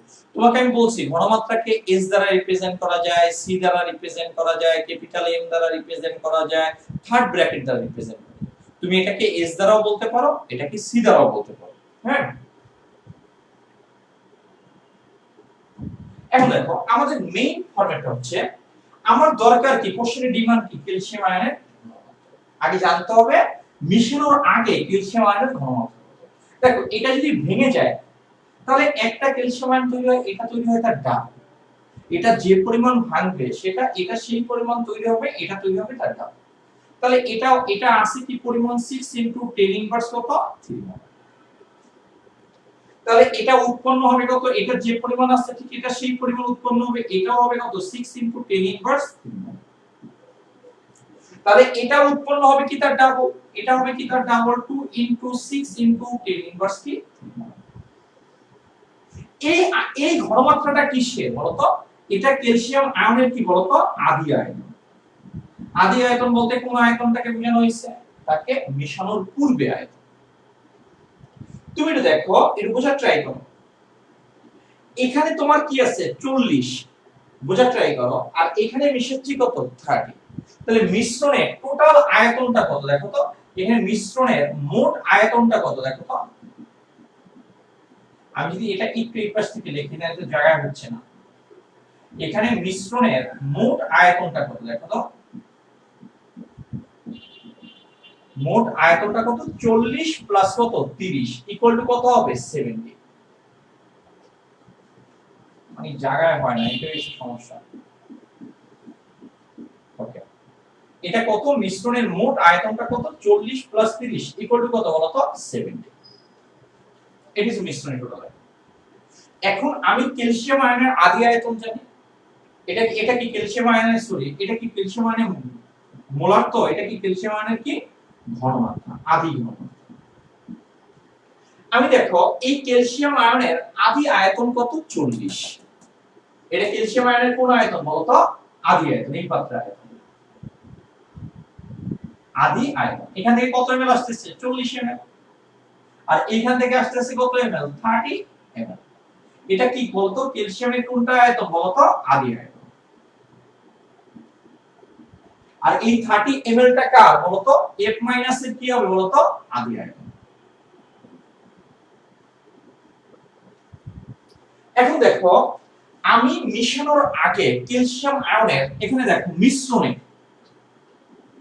মিশ্রণে ক্যালসিয়াম আয়নের ঘনমাত্রা কত হবে, আমি ভালোভাবে করে দেব, আমি জাস্ট শর্টকাটে দেখাচ্ছি। বের করার সূত্র কি, V1 C1 = V2 C2। এটার ক্ষেত্রে আমি ঘনমাত্রা, মিশ্রণের ঘনমাত্রা বের করার সূত্রটা কি, আদি আয়তন, মানে এটার আদি আয়তন, ক্যালসিয়ামের আদি আয়তন কত 40, এটার আদি ঘনমাত্রা কত 6 * 10 ইনভার্স। আমি আবার বলছি, এটা ক্যালসিয়াম ক্লোরাইড 40 ml, এটা ক্যালসিয়ামের কি আয়তন, এই দ্রবণটা যাচ্ছে কত হবে 40 ml। ক্যালসিয়াম যখন এই পাত্রে ছিল তখন তার আয়তন কত ছিল 40, এটা হচ্ছে তার আদি আয়তন। এখানে তোমার কি ঘনমাত্রা দেওয়া আছে কার, ক্যালসিয়াম, এখান থেকে আমি বের করছি কার, ক্যালসিয়াম আয়নের ঘনমাত্রা যখন এটাকে মিশাই নি। তাই এটা হচ্ছে কি তার, এই 40 টা কি তার আদি আয়তন, এটা হচ্ছে কি তার আদি ঘনমাত্রা। এটাকে ডিভাইডেড বাই কি হবে বলতো, মিশ্রণের টোটাল আয়তন। মিশ্রণের টোটাল আয়তন কত 70, এখানে একটা আমি মান পাবো, যাই পাই না কেন এটা বের করব। এখন দেখো আমি যদি এখন এটা ক্যালসিয়াম আয়নের মিশ্রণে ঘনমাত্রা কত সেই মানটা আমি পেয়ে গেছি, এখানে ক্যালকুলেশন করলে এই মানটা আমি এখানে পেয়ে যাব, এখানে বসাবো। এখন আমার দরকার কি মিশ্রণে F মাইনাস, আগে জানতে হবে মিশানোর আগে F মাইনাস এর কি তোমার ঘনমাত্রা কত এটা আমার জানতে হবে। তাহলে আমি জানি কি সোডিয়াম ক্লোরাইড, এখানে আমি জানি কি সোডিয়াম কি তোমার ফ্লোরাইড, এটা কি তোমার বিয়োজিত হয় Na+ আর কি হবে F মাইনাস, এটা একটা অঙ্গে এটাও তৈরি হবে একটা একটা সম পরিমাণ, এটার ঘনমাত্রা কত 0.04 মোল। তাহলে এটা যদি যে পরিমাণ ভাঙবে এটা ঠিক সেই পরিমাণ উৎপন্ন হবে, তাহলে এটাও কত 0.04 কি মোলার, এটাও হবে কত 0.04 মোলার। এই এই ঘনমাত্রাটা কার, ক্লোরাইডের আদি ঘনমাত্রা, এই ঘনমাত্রাটা কার, ক্লোরাইডের কি আদি ঘনমাত্রা। এখন আমি এই ফ্লোরাইডের মিশ্রণে ঘনমাত্রা নির্ণয় করব, মিশ্রণে F মাইনাস এর আমি ঘনমাত্রাটা আমি নির্ণয় করব। কিভাবে নির্ণয় করব, F মাইনাস এর আদি ঘনমাত্রা আমি জানি কত 0. কত বলো তো 0। এর আদি আয়তন আমি জানি সেটা কত বলো তো 30। যখন এটা মিশাই নেয় ওই দ্রবণে এটার আয়তন ছিল কত 30 ml দ্রবণ ছিল। মিশানোর পর টোটাল আয়তন হচ্ছে কত মিশ্রণের 70। এই 70 দ্বারা আমি কি করব, এটাকে ভাগ করব, এটাকে আমি কি করব ভাগ করব। এখন ভাগ করার পর এখানে যে মান একটা পাবো, এই মানটা ক্যালসিয়ামের মান এখানে বসাবো, F মাইনাস এর মান এখানে বসাবো, বসালে আমি এখানে KIP এর মানটা আমি পেয়ে যাব। এই KIP এর সাথে এখানকার KSP এর আমি কি করব কম্পেয়ার করব। যদি KIP যদি KSP এর চেয়ে যদি বড় হয় তাহলে বলবো অদক্ষেপ পড়বে, আর KIP যদি KSP এর চেয়ে বড় না হয় তাহলে বলবো অদক্ষেপ কি পড়বে না। তোমার প্রসিডিউরটা অনেক বড় বাট এটার প্যাটার্নটা কি একরকম, তুমি যদি থিমটা বুঝো তাহলে তুমি ইজিলি বের করতে পারবে। তার মানে হচ্ছে কি আমি যে পদার্থটাকে আগে মিশাবো, যে পদার্থের অদক্ষেপ পড়বে তার জন্য আমরা KSP এবং KIP এর মান আমরা নির্ণয় করব। KSP এর মান যদি দেওয়া থাকে KIP এর মান বের করব। KIP এর মান বের করার জন্য ওই পদার্থের কি হবে একটা সমীকরণ দরকার। এখন ওই পদার্থের কি ঘনমাত্রা আমি বের করব কি পাত্রে না, মিশানোর পূর্বে না, মিশ্রিত অবস্থার পর। তাহলে আমাকে আগে জানতে হবে মিশানোর আগে ওটার ঘনমাত্রা কত, এটাকে আমার বিক্রিয়া থেকে বের করতে হবে। তো মিশানোর আগে এটার ঘনমাত্রা এত, আয়তন এত, টোটাল আয়তন দ্বারা যদি ভাগ করি এটার ঘনমাত্রা, মিশানোর পর এটার ঘনমাত্রা এত। ঠিক F মাইনাস এর ক্ষেত্রে কি মিশানোর আগে ঘনমাত্রা জানতে হবে, বের করতে হবে। তো মিশানোর আগে ঘনমাত্রা কত 0.04, মিশানোর আগে আয়তন কত বলতো 30, আর এটা মিশ্রিত অবস্থার পর আয়তন কত 70। এটা দ্বারা ভাগ করলে F মাইনাস এর মিশ্রণের ঘনমাত্রা, এই দুটো মান এখানে যদি বসাই দিই তাহলে KIP বের হবে। KIP আমি জানি, KSP আমি জানি, কম্পেয়ার করতে পারবো, তাহলে আমি পদক্ষেপটা কোনটা হবে। দেখো তুমি বুঝছো কিনা, ম্যাথটা কিভাবে করব সেটা পরে, আগে বুঝছো কিনা দেখো।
তুমি কি বলছো খালিদ? হ্যাঁ, তোমার কথাটা আমি আসবো। এখন দেখো, এই সূত্রটা অ্যাপ্লাই করার ক্ষেত্রে আয়তনটা অবশ্যই লিটারে নিতে হবে। তুমি যদি লিটারে যদি না নাও, মানের কোনো পরিবর্তন হবে না। দেখো এখানে 40 ml, এটাকে লিটার নিলে 1000 দ্বারা ভাগ করতে হবে, 10 ইনভার্স 3 হয়। দেখো এই 40 কে যদি আমি 1000 দ্বারা ভাগ করি, তার মানে 10 ইনভার্স 3 হয়। 70 কে যদি 1000 দ্বারা ভাগ করি, 10 ইনভার্স 3 হয়। এটা কি হয় বলতো? কাটাকাটি চলে যায়। এটা একটা কাটাকাটি চলে যায়। বাট ব্যাপারটা হচ্ছে, তোমার এই সূত্রটা অ্যাপ্লাই করলে অবশ্যই তোমার মিলিলিটারে নেওয়া যাবে না, এটাকে অবশ্যই লিটারে নিতে হবে।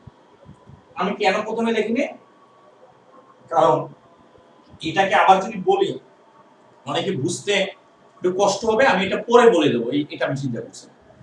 ঠিক এটার ক্ষেত্রে ঠিক একই রকম। এটার ক্ষেত্রে কি, এটাকে 70 কে 10 ইনভার্স 3, এটাও কত 10 ইনভার্স 3।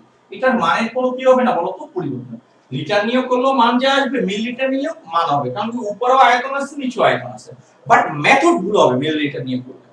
এখানে ভালো কলেজগুলো এগুলো দেখে, বাট তোমার বইগুলোতে কি ওরা মিলিলিটার নিয়ে করে ফেলছে। বাট ভালো কলেজগুলো এটা দেখে, যেমন হলি ক্রস, নটরডেম, এই কলেজগুলো এগুলো খুব ভালোভাবে দেখে এবং তোমাকে কেটে দেবে, পুরোটাই কেটে দেবে তুমি যদি এটা লিটারে কনভার্ট না করো। আমার কথা বুঝছো কিনা? আমরা যখন ম্যাথ করব অবশ্যই এটা আমি লিটারে নিয়েই করতাম। কথা বুঝছো কিনা? এখন দেখো, এটা তুমি এক্সামে কিভাবে করবা সেটা একটু দেখো। এক্সামে তুমি এটা কিভাবে করবা, এটা জাস্ট বোঝানোর জন্য।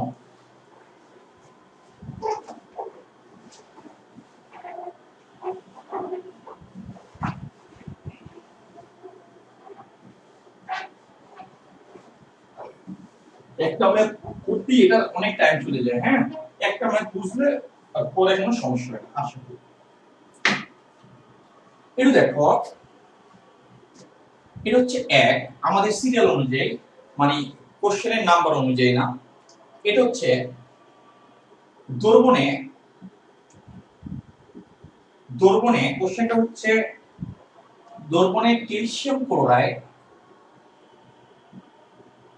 মনে করি দ্রবণে ক্যালসিয়াম ক্লোরাইড এবং সোডিয়াম ফ্লোরাইড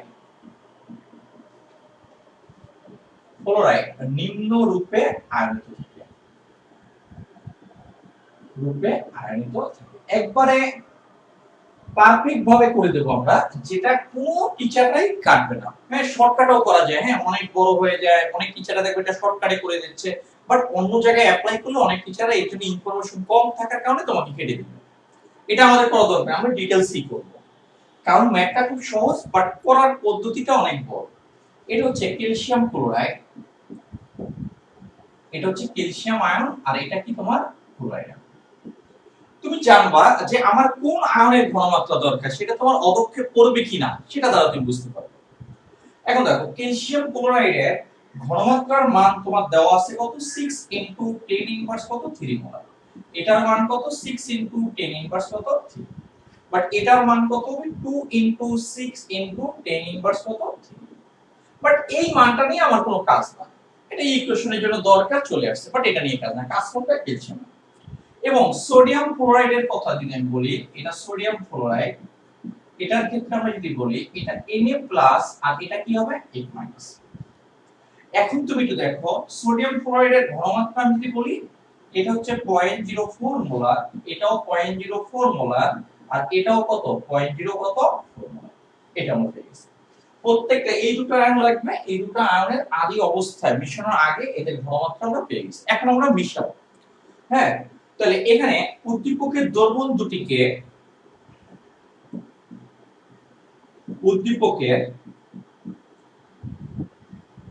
উদ্দীপকের দ্রবণ দুটিকে একত্রে মিশ্রিত করলে,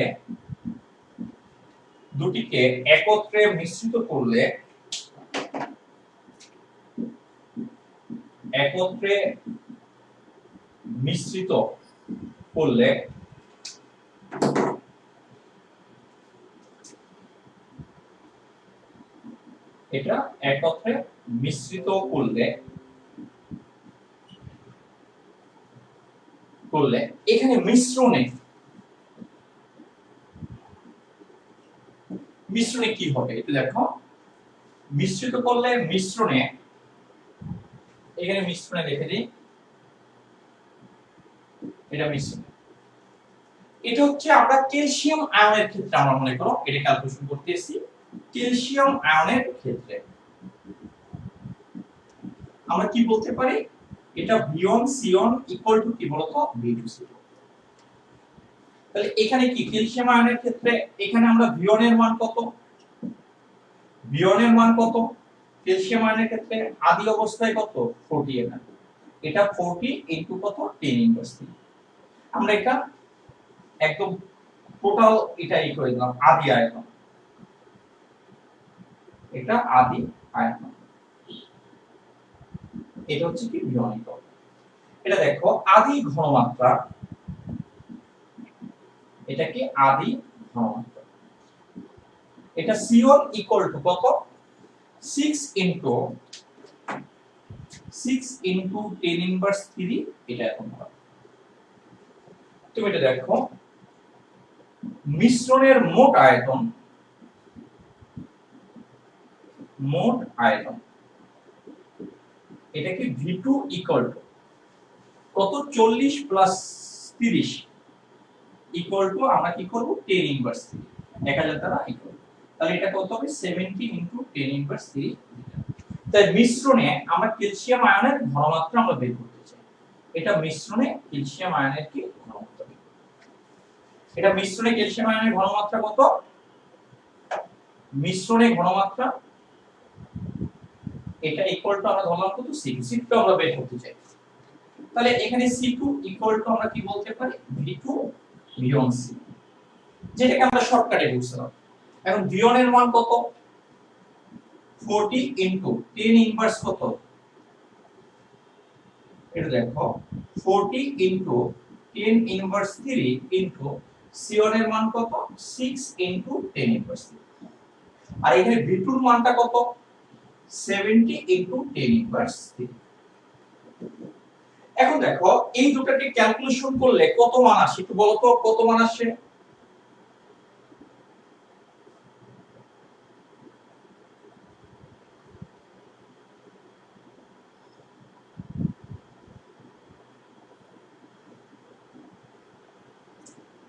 কি ব্যাপার কি বলে ভিডিও আটকে যেতে যায়, খাই নাও কি হলো।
ওকে এটা একটু উঠাই না, তোমার একবারে পাগল হয়ে গেছে এমন একটা অবস্থা যে নেটের কারণে। এখন দেখো আমরা যদি মনে করো এখানে এটা আমরা ক্যালসিয়াম আয়নের ক্ষেত্রে আমরা বের করলাম, এখন আমরা বের করব কার জন্য ফ্লোরাইড আয়নের ক্ষেত্রে, এটা আমরা ফ্লোরাইড আয়নের ক্ষেত্রে আমরা কত বের করব, এবং তোমার নেট এই তোমার এই 2 দিন আগে চেঞ্জ করছে, অনেক ভালো নেট দেখলাম, এখন আবার দেখা যাচ্ছে এটা, এবং F মাইনাস এর ক্ষেত্রে, F মাইনাস এর ক্ষেত্রে তাহলে আমরা এটা কি করব V1 C1 ইকুয়াল টু কি V2 C2। এখানে কি এটার V1 এর মান কত, এখানে আদি আয়তন, এটা আদি আয়তন V1 এর মান দেখো এটা হচ্ছে 30 ml, 30 ইনটু 10 ইনভার্স 3, এত লিটার। তাহলে এখানে কি আদি ঘনমাত্রা আমরা এটা বের করে আসছি, এটা C1 এর মান, আদি ঘনমাত্রার মান কত 0.04 এটা কি মিশ্রণের আয়তন আমরা জানি, তাহলে মিশ্রণে আয়তন আমরা জানি এটা কি V2 70 * 10 ইনভার্স কত 3 লিটার। তাহলে মিশ্রণে ঘনমাত্রা আমরা ধরে নিলাম কত C।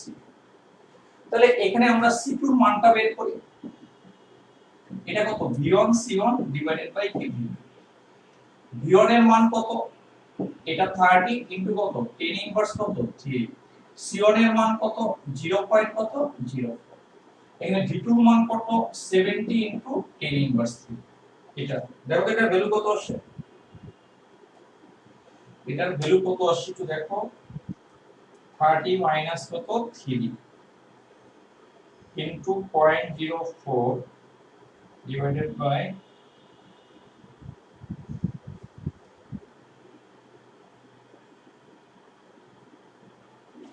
দেখো এটার ভ্যালু আসে, আমি যদি এটাকে একটু ডিলিট করে দিই,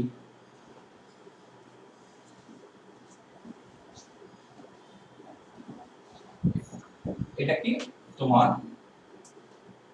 এটাকে যদি ইএনজি তে চাপ দিই তাহলে এটা আসে 17.143 ইনটু 10 ইনভার্স কত 3।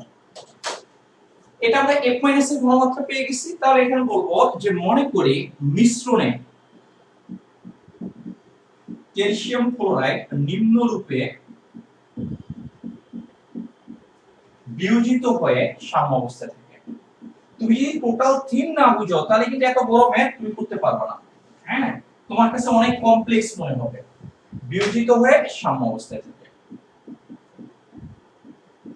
সাম্য অবস্থায় থাকে। একটু দেখো এটা কি ক্যালসিয়াম ফ্লোরাইড, এটা কি ক্যালসিয়াম আয়ন, আর এটা কি বলতো 2-। এখানে কিন্তু এটাকে আয়নিক গুণফলের ক্ষেত্রে কোনো ইস লাগবে না, আমরা এখানে ওই মিশ্রণে যত আয়ন আছে সব আয়নের ঘনমাত্রা আমরা নির্ণয় করে দিয়েছি। কথা কি লাগে না, এই যত আয়ন আছে তত আয়নের ঘনমাত্রা আমাদের অলরেডি ক্যালকুলেশন করা আছে, এগুলোকে আয়নিক গুণফল। তাহলে এটার ক্ষেত্রে আমরা আয়নিক গুণফল কত, এটার ক্ষেত্রে আমরা আয়নিক গুণফলের মান কত হবে, KIP equal to calcium ion, এটা কি F মাইনাস আয়নের ঘনমাত্রা। তাহলে ক্যালসিয়াম আয়নের মান কত আর F মাইনাস এর মান কত, F মাইনাস এর মান কত 17.43 ইনটু 10 ইনভার্স কত বলতো 3 স্কয়ার। আর ক্যালসিয়াম আয়নের মান কত, ওই বড়া ক্যালসিয়াম আয়নের মান কত, নেক্সট করব না। আচ্ছা হ্যাঁ এখানে আমরা আলো মৌ তোমার এখানকার ভ্যালু থেকে করতেছি আমি শিওর না, 3 পয়েন্ট এটা করব 42, এটা 2 এটা কত 3.42857 ইনটু 10 ইনভার্স, এটা 10 ইনভার্স।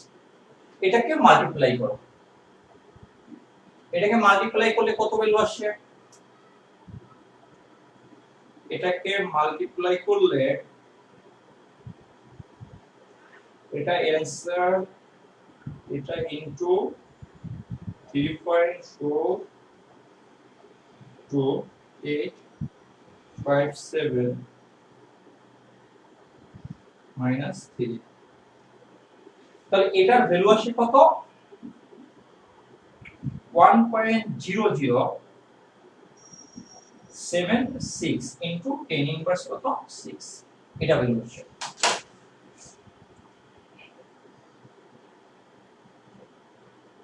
হ্যাঁ দুধদানা কি নাম রাখো, দুধদানা আমি জানি না এটা ইসলামিক নাম হলে ঠিক আছে, দুধদানা এত বলতেই তো মানে কেমন যায়, এটাকে উঠো।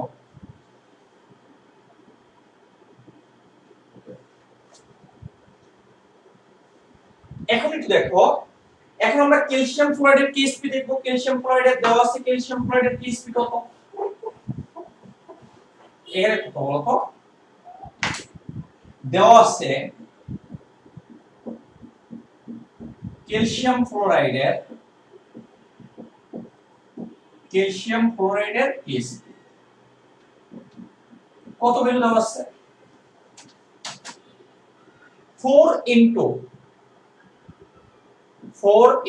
10 ইনভার্স কত বলো তো 11। এখানে দেখো তোমার কেআইপি এর মান এবং কেআইপি এর মান দেওয়া আছে কত, কেআইপি এর মানটা আমরা বের করলাম কত দেখো 1.0076 ইনটু 10 ইনভার্স 6। এখন এটার মধ্যে কোনটা বড়, এই 4 আর এই 1 এটা কোনো পার্থক্য করবে না, এটা ডিপেন্ড করবে কি এই ইনভার্সের উপর। এটা কত বলো তো -6, এখানে কত আছে -6, এটা কত আছে -11, -6 এবং -11 এর মধ্যে -6 কি বড়, ফলে এই মানটা কি বলতো বড়, আর এই মানটা কত আসবে বলতো ছোট মান। কথা বুঝছো কিনা? এই ভ্যারিয়েন্স 4 আর 1 এর জন্য এটা কোনো ভেরি করবে না, কারণ 10 ইনভার্স 11 দ্বারা এটা ভাগ করলে এটা আর এটা থাকবে না, জিরোর কাছাকাছি চলে যাবে। ইনভার্স থাকলে ইনভার্সের সাহায্যে আমরা ক্যালকুলেশনটা দেব। ওকে, যেহেতু কে আইপি গ্রেটার দ্যান কেএসপি, অতএব দ্রবণে ক্যালসিয়াম ফ্লোরাইডের পদক্ষেপ তোমার কি করবে।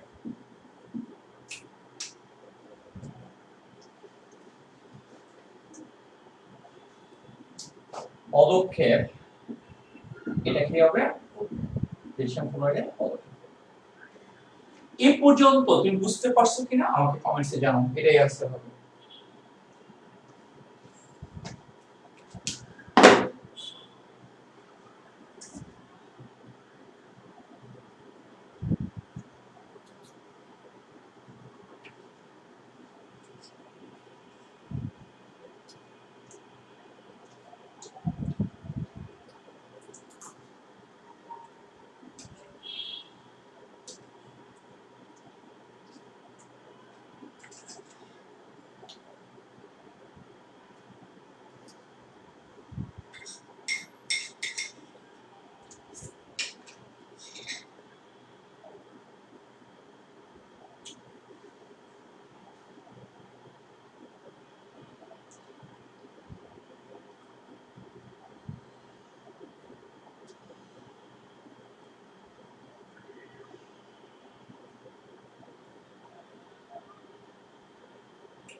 তুমি একটু দেখো, এখন এই ম্যাথটা তুমি যদি বুঝতে পারো, সব ম্যাথ একরকম। হ্যাঁ, আমাদের যে একটা ম্যাথ বুঝতে অনেক টাইম প্রয়োজন হয়। সব ম্যাথ এই টাইপের যত ম্যাথ আছে সব ম্যাথই একই রকম, ঘুরে ঘুরে একই কথা হবে। হ্যাঁ, একটু দেখো আমরা পরের একটা ম্যাথে যাই। 4 এর পর আমরা এখানে যাচ্ছি। আচ্ছা, আমরা গটা আমরা ডিলিট করে দিই, আমাদের গ আমাদের দরকার নেই আপাতত, কারণ এখানে বোঝার মতো কিছুই নাই। আমরা ঘতে চলে যাই।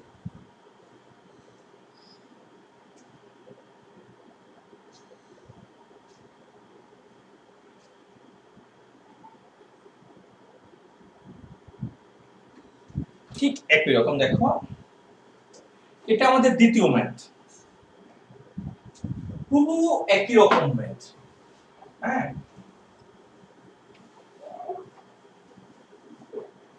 ম্যাথ করতে হবে। হ্যাঁ, এরকম 4-5টা ম্যাথ যদি না করো, হ্যাঁ একই রকম ম্যাথ, এগুলো মনে রাখতে হবে না, কোনটার সিকোয়েন্সের পর কোনটা মনে রাখতে হবে। তাহলে এখানে একটু দেখো, আমাদের কোশ্চেনে, এখানকার কোশ্চেনে বলছে, এটা দ্বিতীয় নম্বর ম্যাথে, এখানে কি আছে জিঙ্ক সালফেট আছে।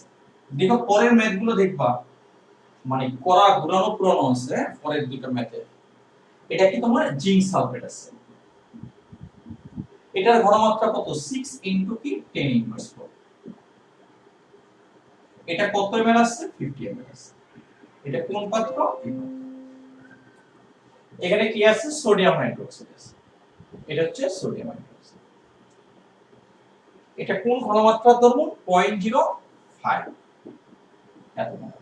এটা কত ml আছে? 40 ml আছে। এটা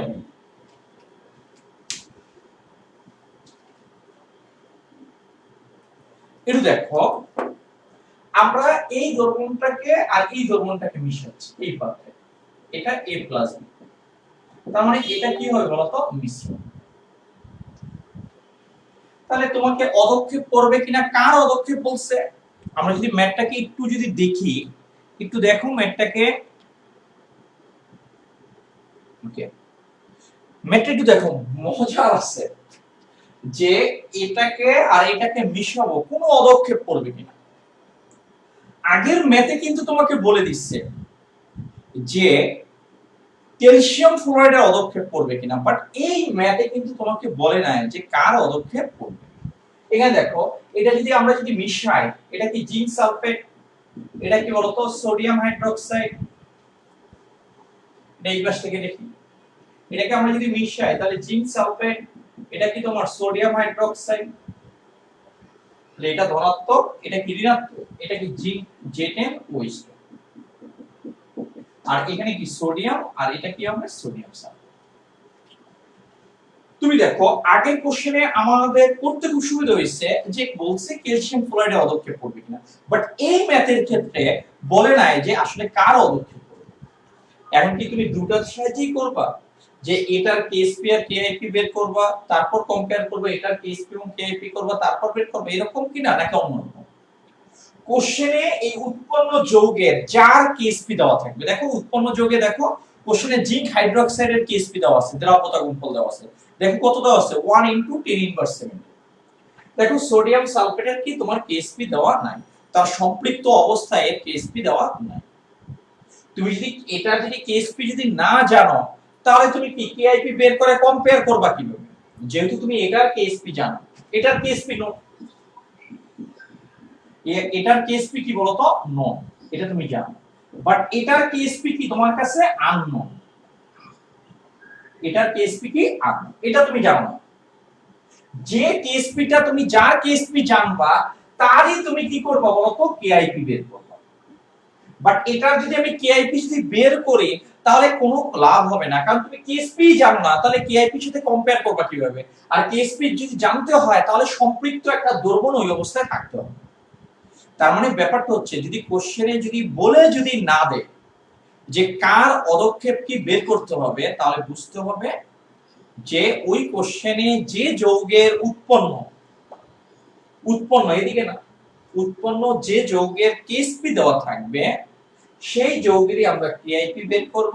সেই যৌগের জন্যই আমরা কি করব বলতো? কেএসপি আর কেআইপির মধ্যে আমরা কি করব? কম্পেয়ার করব। যদি এই কন্ডিশন মেনে, তাহলে আমরা কি বলবো? অদক্ষেপ করবে। যদি এই কন্ডিশন মানে, তাহলে এটা কি হবে? অদক্ষেপ করবে। যদি কোশ্চেনে এটারও কেএসপি দেওয়া, এটারও কেএসপি দেওয়া, তখন কি হবে? এটার কেআইপি বের করতে হবে, ওই কেএসপির সাথে কেআইপি কম্পেয়ার করতে হবে। যদি তোমার কি একটা বিক্রিয়া উৎপন্ন যৌগ যদি তিনটা হয়, তিনটার যদি কেএসপি যদি দেওয়া থাকে, তাহলে তিনটার জন্যই তোমার কেআইপি তোমার কি করতে হবে? বের করতে হবে। আর যদি একটা বিক্রিয়া উৎপন্ন যৌগের একটা যৌগের কেএসপি যদি দেওয়া থাকে, তাহলে ওই কেএসপির জন্যই তোমাকে কেআইপি বের করতে হবে, ওই কেএসপির সাথে কেআইপি তোমার কম্পেয়ার করতে হবে। আর যার কেএসপি জানো না, তার কেআইপি বের করে তুমি ডিসিশন নিতে পারবে না। এখানে ওই যৌগের কেএসপি বের করার কোনো দরকার নেই। তাহলে এই পদার্থগুলো আমরা পাই কোথায়? মিশ্রণে। তাহলে এই পদার্থটা আয়নিত হয় কি বলতো? Zinc ion. আর এখানে কোন আয়ন পাবো বলতো? OH- আয়ন পাবো। তাহলে এটা কি মিশ্রণে জিঙ্ক আয়নের ঘনমাত্রা বের করব, মিশ্রণে OH- এর আমি ঘনমাত্রা বের করব। আর এই ঘনমাত্রা আমি যদি গুণ করে দিই, তাহলে আমি কি পাবো? কেআইপি। আর এই কেআইপির সাথে আমি কেএসপি আমি কম্পেয়ার করব। কথা ক্লিয়ার না? আমি কথাটা যদি রিপিট করি, একটা বিক্রিয়ায় কার অদক্ষেপ করবে, এটা যদি নির্দিষ্ট ভাবে যদি উল্লেখ না থাকে, তাহলে যার কেএসপি দেওয়া থাকবে উৎপন্ন যৌগের, তার জন্য কেআইপি বের করবা, ওই কেআইপি এবং কেএসপি এর মধ্যে কম্পেয়ার করে তুমি আনসার করবে। দেখো এটার জন্য হিন্টস তুমি বুঝছো কিনা, আমরা ম্যাথ করব। হিন্টস তুমি বুঝছো কিনা আমাকে একটু বলো। এখানে যার কেএসপি দেওয়া থাকবে উৎপন্ন, এটাও লিখে দিই, উৎপন্ন যার কেএসপি দেওয়া থাকবে ওই যৌগেরই কেআইপি বের করতে হবে, ওই যৌগেরই কেআইপি বের করে কম্পেয়ার করতে হবে, মানে তুলনা করতে হবে। অনেক এটা কম্পেয়ার।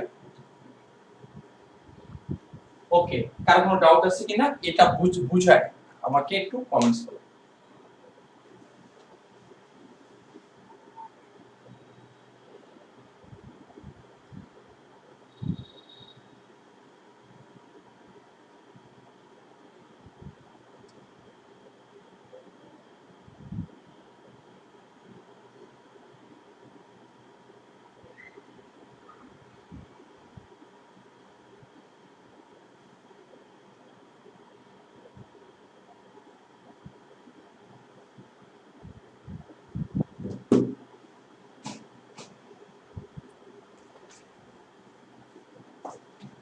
ওকে, আমরা এখন ম্যাথ করে ফেলবো, দেখো কিভাবে করব।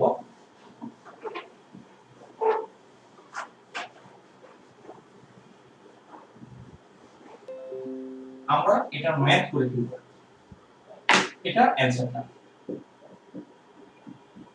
মনে করি দর্পণে, এগুলো করতে এমন সময় লাগবে না আমাদের, হ্যাঁ।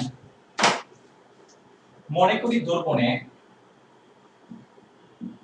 জিঙ্ক সালফেট এবং সোডিয়াম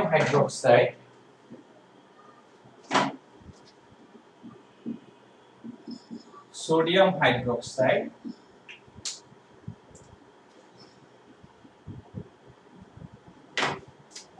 নিম্নরূপে তোমার আয়নিত থাকে।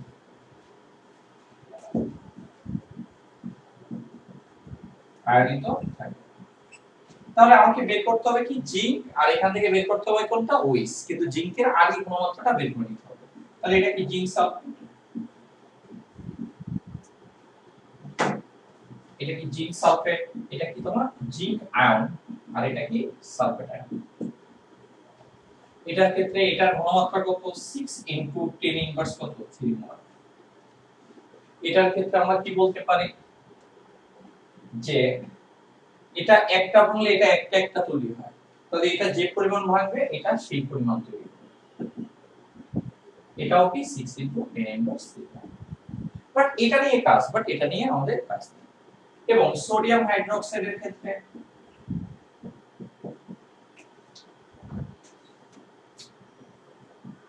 এটা কি সোডিয়াম আয়ন, আর এটা কি ওইস মাইনাস।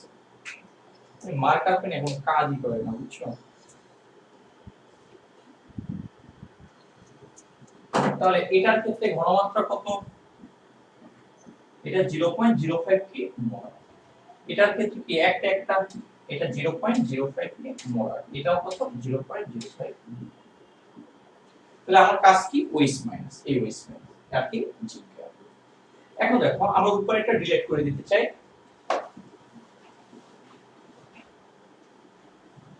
আমরা উপরে একটা ডিলিট করতে চাই, জাস্ট এটা।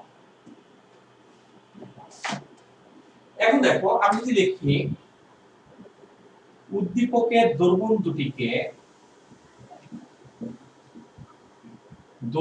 দুটিকে একত্রে মিশ্রিত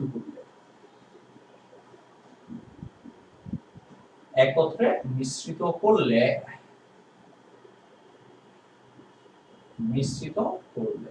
মিশ্রণে কোনটা আমার জিঙ্ক আয়ন দরকার, Zn2+ এর ক্ষেত্রে। এগুলো শর্টকাটও করা যায়, বাট শর্টকাটে করব না, অনেক টিচাররা অনেক ঘেনা আছে, হ্যাঁ, তোমাকে মানে মার্ক কমে দেবে, অনেক দুষ্টামি করবে তারা। ক্ষেত্রে V1 C1 = কি V2 C। তাহলে এখানে আদি আয়তন ওয়াই লিখব না, আমরা এখানে ফার্স্ট করে যাব, হ্যাঁ। V1 = জিঙ্ক আয়নের V1 এর মান কত দেওয়া আছে,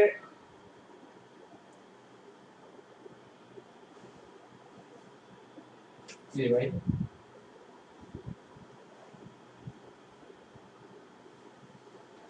এখানে কি V1 এর মান কি দেওয়া আছে,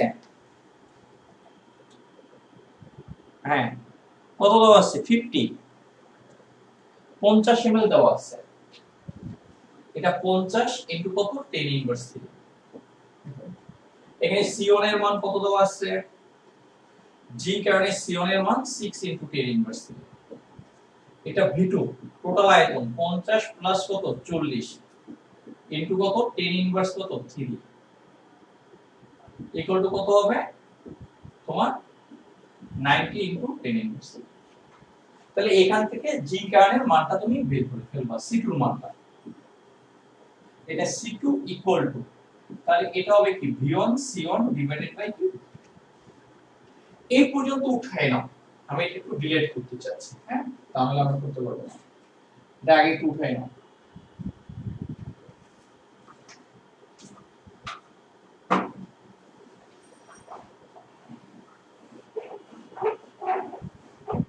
এখানে ভ্যালুটা আমাদের কত আসছে, V1 এর মান 50 ইনটু কত 10 ইনভার্স 3।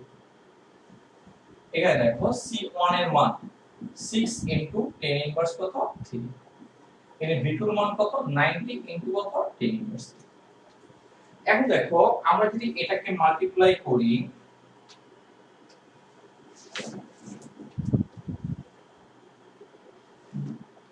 কত আসে একটু দেখো তো এখানে,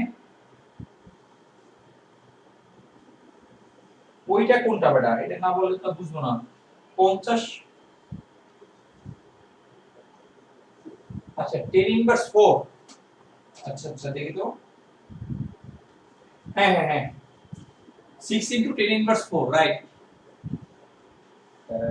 ঠিক আছে 10 ইনভার্স 4।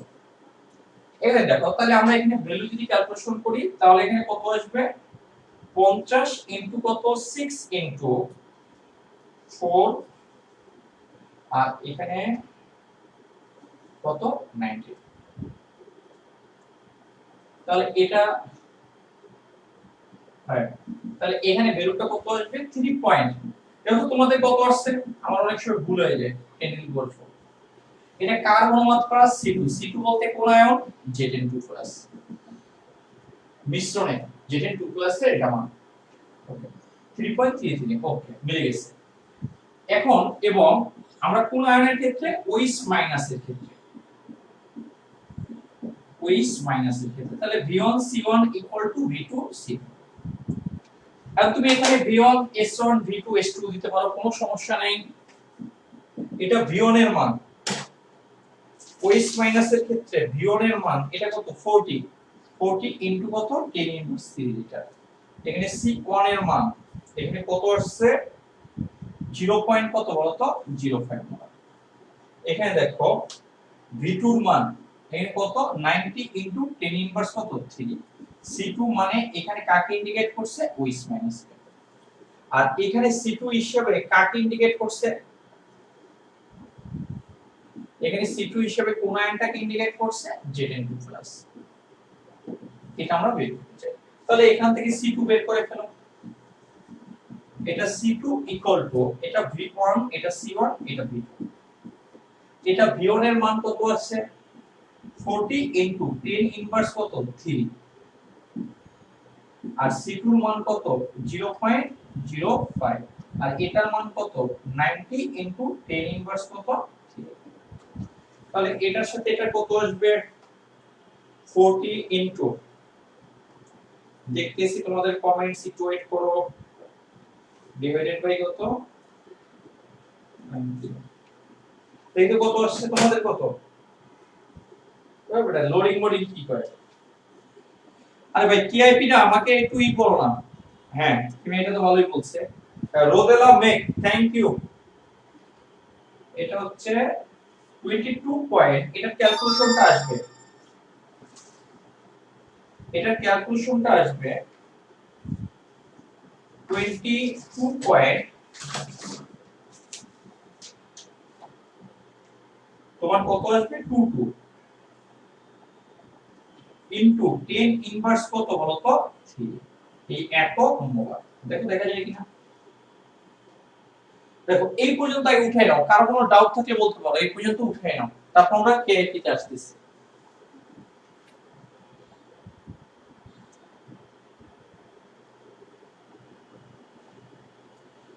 এই জয়তুন নাহার হয় না সবাই 22.22 আমি তোমার 2.22 কেন জয়তুন নাহার তোমার ভুল আছে তুমি দেখে নাও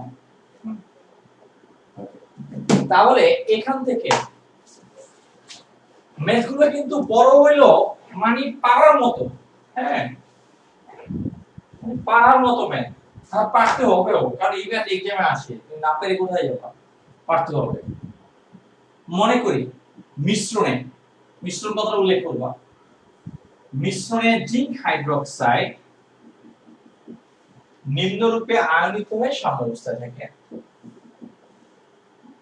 নিম্নরূপে আয়নিত হয়ে সাম্যাবস্থায় থাকে অনেক গরম একটু ফ্যানটা একটু বাড়াই দিই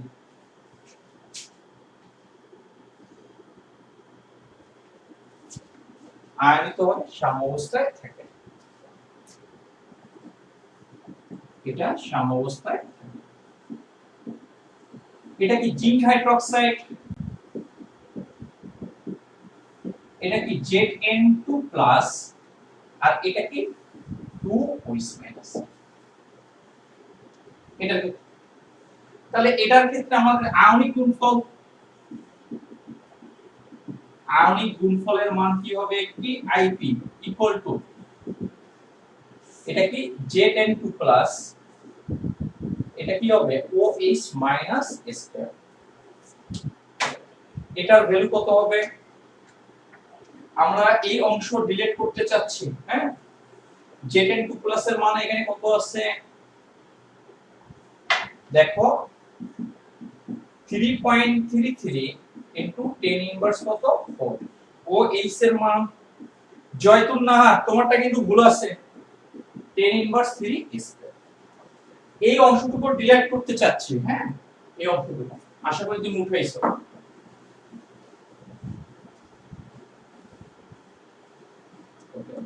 এটা যদি অ্যানসারটা কত আসে কেআইপি কত আসে একটু বলো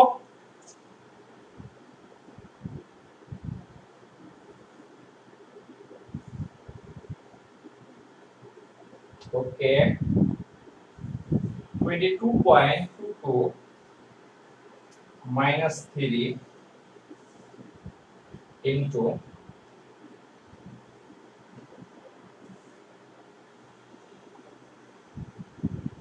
এটা কত আসে দেখো তো একটু বলো গুড দুর্দান্ত তোমার নাম দুর্দান্ত তৈরি ভালো হবে তাহলে আর এই ঝামেলা নাই এটা কত 10 ইনভার্স কত 7 তাই দেওয়া আছে জিঙ্ক হাইড্রোক্সাইডের কেএসপি কত দেওয়া আছে কেএসপি জিঙ্ক হাইড্রোক্সাইডের কেএসপি এটা দেওয়া আছে কত 1 into 10 ইনভার্স কত 17 এবং কেআইপি এটা কিন্তু আবার পাশাপাশি দেখবা একটু স্মার্টনেস আর কিছু না 1 into কত 10 ইনভার্স এগুলো কোনটা বড় ছোট এটা ক্যালকুলেশন করবা কি দ্বারা ইনভার্স দ্বারা এটা -7 তাহলে -7 এবং -17 এর মধ্যে কে বড় -7 বড় তাহলে যেহেতু -7 কেআইপি টা যেহেতু বড় তাহলে অতএব জিঙ্ক হাইড্রোক্সাইডের পদক্ষেপ বড়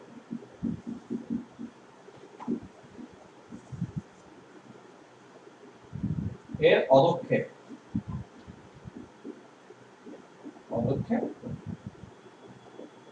জিঙ্ক হাইড্রোক্সাইডের পদক্ষেপ একটু সেভ দেখো কারো কোনো ডাউট আছে কিনা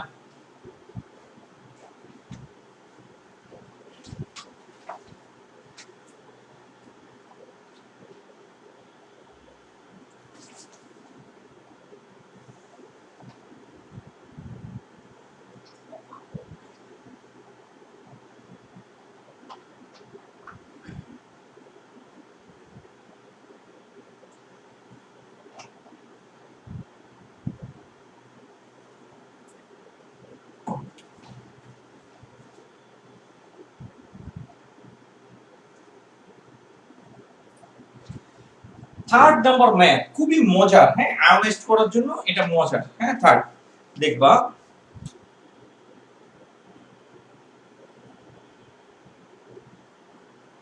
3 যেটা আমাদের, আচ্ছা এটা আমরা কেটে দিই, গ গ কেটে দিলে আমাদের মানে টোটাল ম্যাথটা দেখা যাবে আসলে।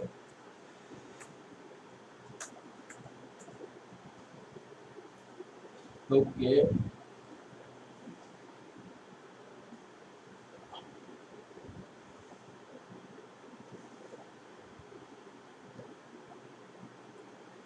এটা তোমার এত বড় ফন্ট দিছি,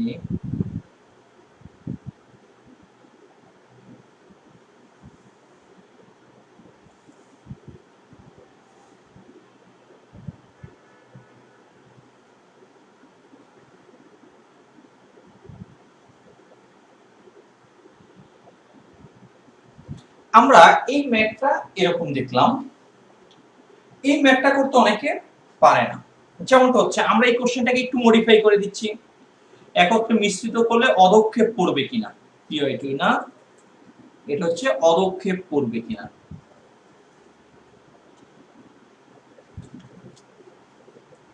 এটা দেখ খুবই ইম্পর্টেন্ট ম্যাথ এবং এক্সামে আসে এবং বাচ্চারা ভুল করে। তুমি এই প্যাটার্ন জানো, বাট এই সিস্টেমটা আমরা যদি যৌগের পরিবর্তে সিম্বলিক টার্ম দ্বারা কোন একটা যৌগ যদি দেখি তখন বাচ্চারা কি করে এখানে ভুল করে। হ্যাঁ, একটু বোঝার ট্রাই করো।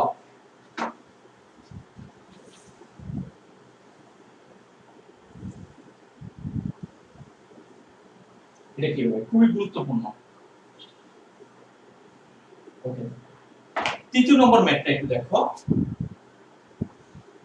আর একটু বোঝার ট্রাই করো, খুব ভালোভাবে বোঝার ট্রাই করো।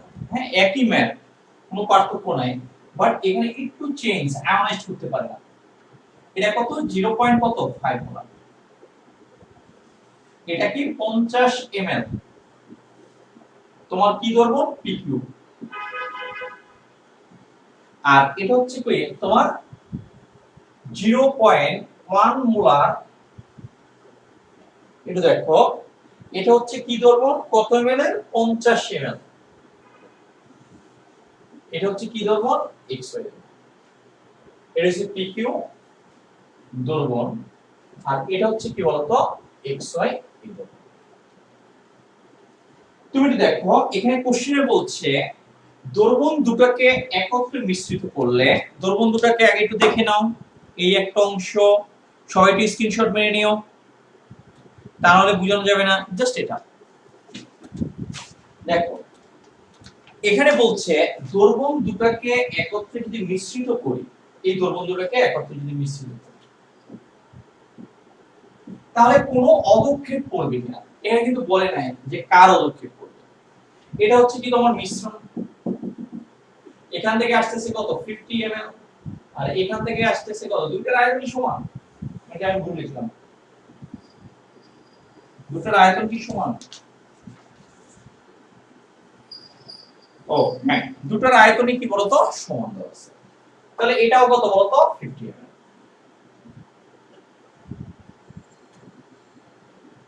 তুমি একটু বোঝার ট্রাই করো, তাহলে এটা হচ্ছে কি মিশ্রণ, এখানে বলছে যে এই দুটো, এটা হচ্ছে পি কিউ আর এটা কি বলতো এক্স ওয়াই, এদের মধ্যে বিক্রিয়া হবে। এখানে দেখো পি কিউ এর যোজনী কত, এক্স ওয়াই এর যোজনী কত, এটা কিভাবে তুমি বের করবে, হুটহাট করে বের করা যাবে না। তুমি দেখো এখানে পি ওয়াই এর কেএসপি দেওয়া আছে, দেখো কেএসপি কত দেওয়া আছে, 1.85 ইনটু 10 ইনভার্স কত 8। যখন সিম্বলিক টার্ম দ্বারা করবে তখন ইচ্ছা মতো বসানো, আগে ভাববা এখানে পি এর একটা যৌগ পি কিউ, আর একটা যৌগ দেওয়া আছে পি ওয়াই কিউ, ওকে, এখানে পি এন এর তোমার কি টিএসপি দেওয়া আছে, পি এন এর কি দেওয়া, পি এন পাইলাম কোথায়, এটা কি তোমার টিএসপি দেওয়া আছে, এটা হচ্ছে কি টিএসপি, এটার ভ্যালু কত, 2.5 ইনটু কত 10 ইনভার্স কত বলতো 4। এখন দেখো এটা এটা যদি মিশাই তাহলে pn কখনো পাবো না, মানে এখানে আমার এই nটা তোমার কি, তোমার ভুল চলে আসছে এখানে, আর কিছু না, এখানে তোমার nটা কি তোমার ভুলে চলে আসছে, p এর জায়গায় যদি y মিশাই তাই কিউর সাথে কি তোমার এক্স মিশাতে হবে, তাহলে কিউর সাথে এক্স, তার মানে এখানে একটু ভুল ইনফরমেশন চলে আসছে। পিএন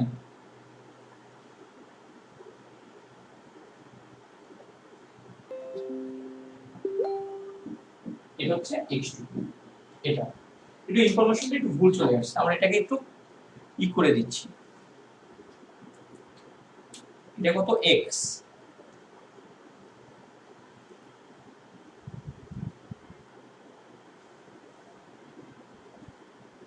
এটা x2, তাহলে আর কোনো সমস্যা নেই। হ্যাঁ, ইনফরমেশন একটু ভুল চলে আসছে। এখন দেখো, কারণ এখানে তো pn পাওয়ার কোনো পসিবিলিটি নেই। হ্যাঁ, তুমি একটু দেখো, একটু বোঝার ট্রাই করো। তুমি p এর এটা দুটো যোগ আছে, pq py, x এর দুটো যোগ আছে, xy x2, তার মানে হচ্ছে তুমি হুটহাট করে তুমি কখনো এই pq আর xy দেখে কখনো ই করবে না। একটা যোগের প্রথমটাকে আমরা ধনাত্মক ধরি, পরেরটাকে ঋণাত্মক ধরি।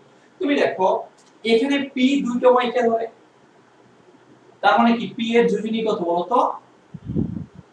p এর যোজনী কত বলতো? 2। y এর যোজনী তাহলে এখানে কি y কয়টা p কে ধরে? একটা। তাহলে এখানে y এর যোজনী কত হবে বলতো? 1। দেখো p যদি এখানে 2 প্লাস হয়, এটা একদম নরমাল। দেখো p যদি এখানে 2 প্লাস হয়, তাহলে q টা আমরা এটাকে 2 এখানে লিখলাম। p যদি তোমার 2 প্লাস হয়, তাহলে q টা 100% 2 মাইনাস, q টা 100% 2 মাইনাস। এখানে দেখো এই যোগের প্রথমটা যদি ধনাত্মক হয়, পরেরটা কি হবে? 100% কি হবে? ঋণাত্মক হবে। তার মানে কি y এর যোজনী আমরা কত ধরছি? 1। এটা যদি প্রথমটাকে ধনাত্মক ধরি, পরেরটা তাহলে কি হয়? ঋণাত্মক। এটা যদি মাইনাস হয়, তাহলে এটা 100% কি হবে? প্লাস। আমি আবার বলছি, p এর ক্ষেত্রে p কয়টাকে ধরছে? দুইটা। এটা দ্বারা যোজনী বোঝা যায় না, pq আর xy দ্বারা বোঝা যায় না। কারণ এটা যোজনী 1, এটা যোজনী 1 হলে pq হয়, এটা যোজনী 2, এটা যোজনী 2 হলেও pq হয়। পরের যোগগুলো দেখো, p এর কয়টা যোগ এটা? তাহলে p কয়টাকে ধরছে? দুইটাকে, কারণ এটা যোজনী। y কয়টাকে ধরছে? একটাকে, কারণ এটা যোজনী 1। একটা যোগের প্রথমটা ধনাত্মক, এই যোগের প্রথমটা কি ধনাত্মক? যোজনী 2, 4 সঙ্গে কত? 2। এটা যদি ধনাত্মক হয়, এটা কি হবে? ঋণাত্মক। এটা প্লাস 2 হলে এটা 100% কি মাইনাস 2, কারণ তাদের যোগফল কত হবে? 0। এখন কি এটা xy কি আছে? প্রথমে না শেষে? শেষে। যেহেতু প্রথমটা ধনাত্মক, পরেরটা কি? ঋণাত্মক। y এর যোজনী কত বলছি? 1। তার মাথার উপর চার্জ হবে কত? মাইনাস। এটা যদি মাইনাস হয়, এটা হবে কত? প্লাস। তাহলে আমি x প্লাস, x এর যোজনী এটা প্লাস। তাহলে এখানে তোমার কি বলছে?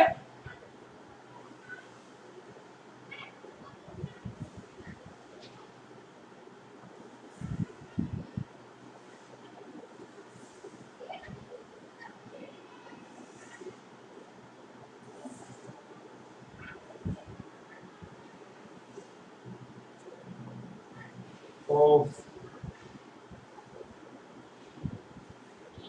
আচ্ছা, 1 minute 1 minute.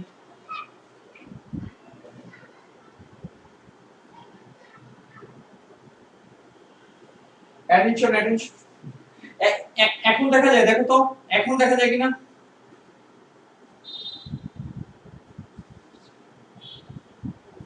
1 minute 1 minute wait করো।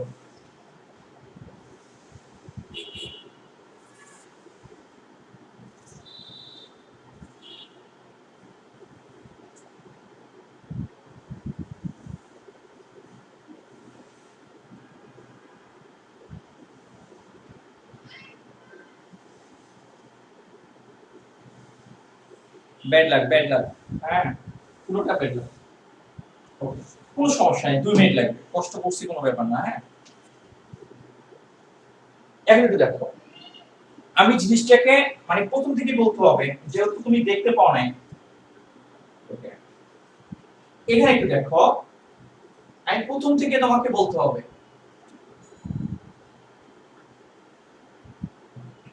এখানে প্রথম থেকে বলতে হবে, এটা হচ্ছে 0.5 মোলার। হ্যাঁ, আমরা যদি এটাকে একটু নিয়ে আসি, তোমার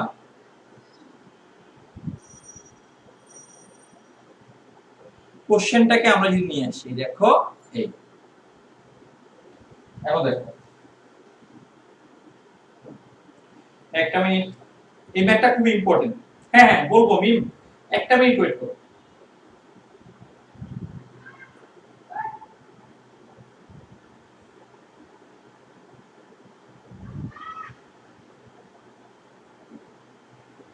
আমি জিনিসটাকে আবার বলতেছি, এটা তোমাকে একটু ডিরেক্ট করে বলতে হবে।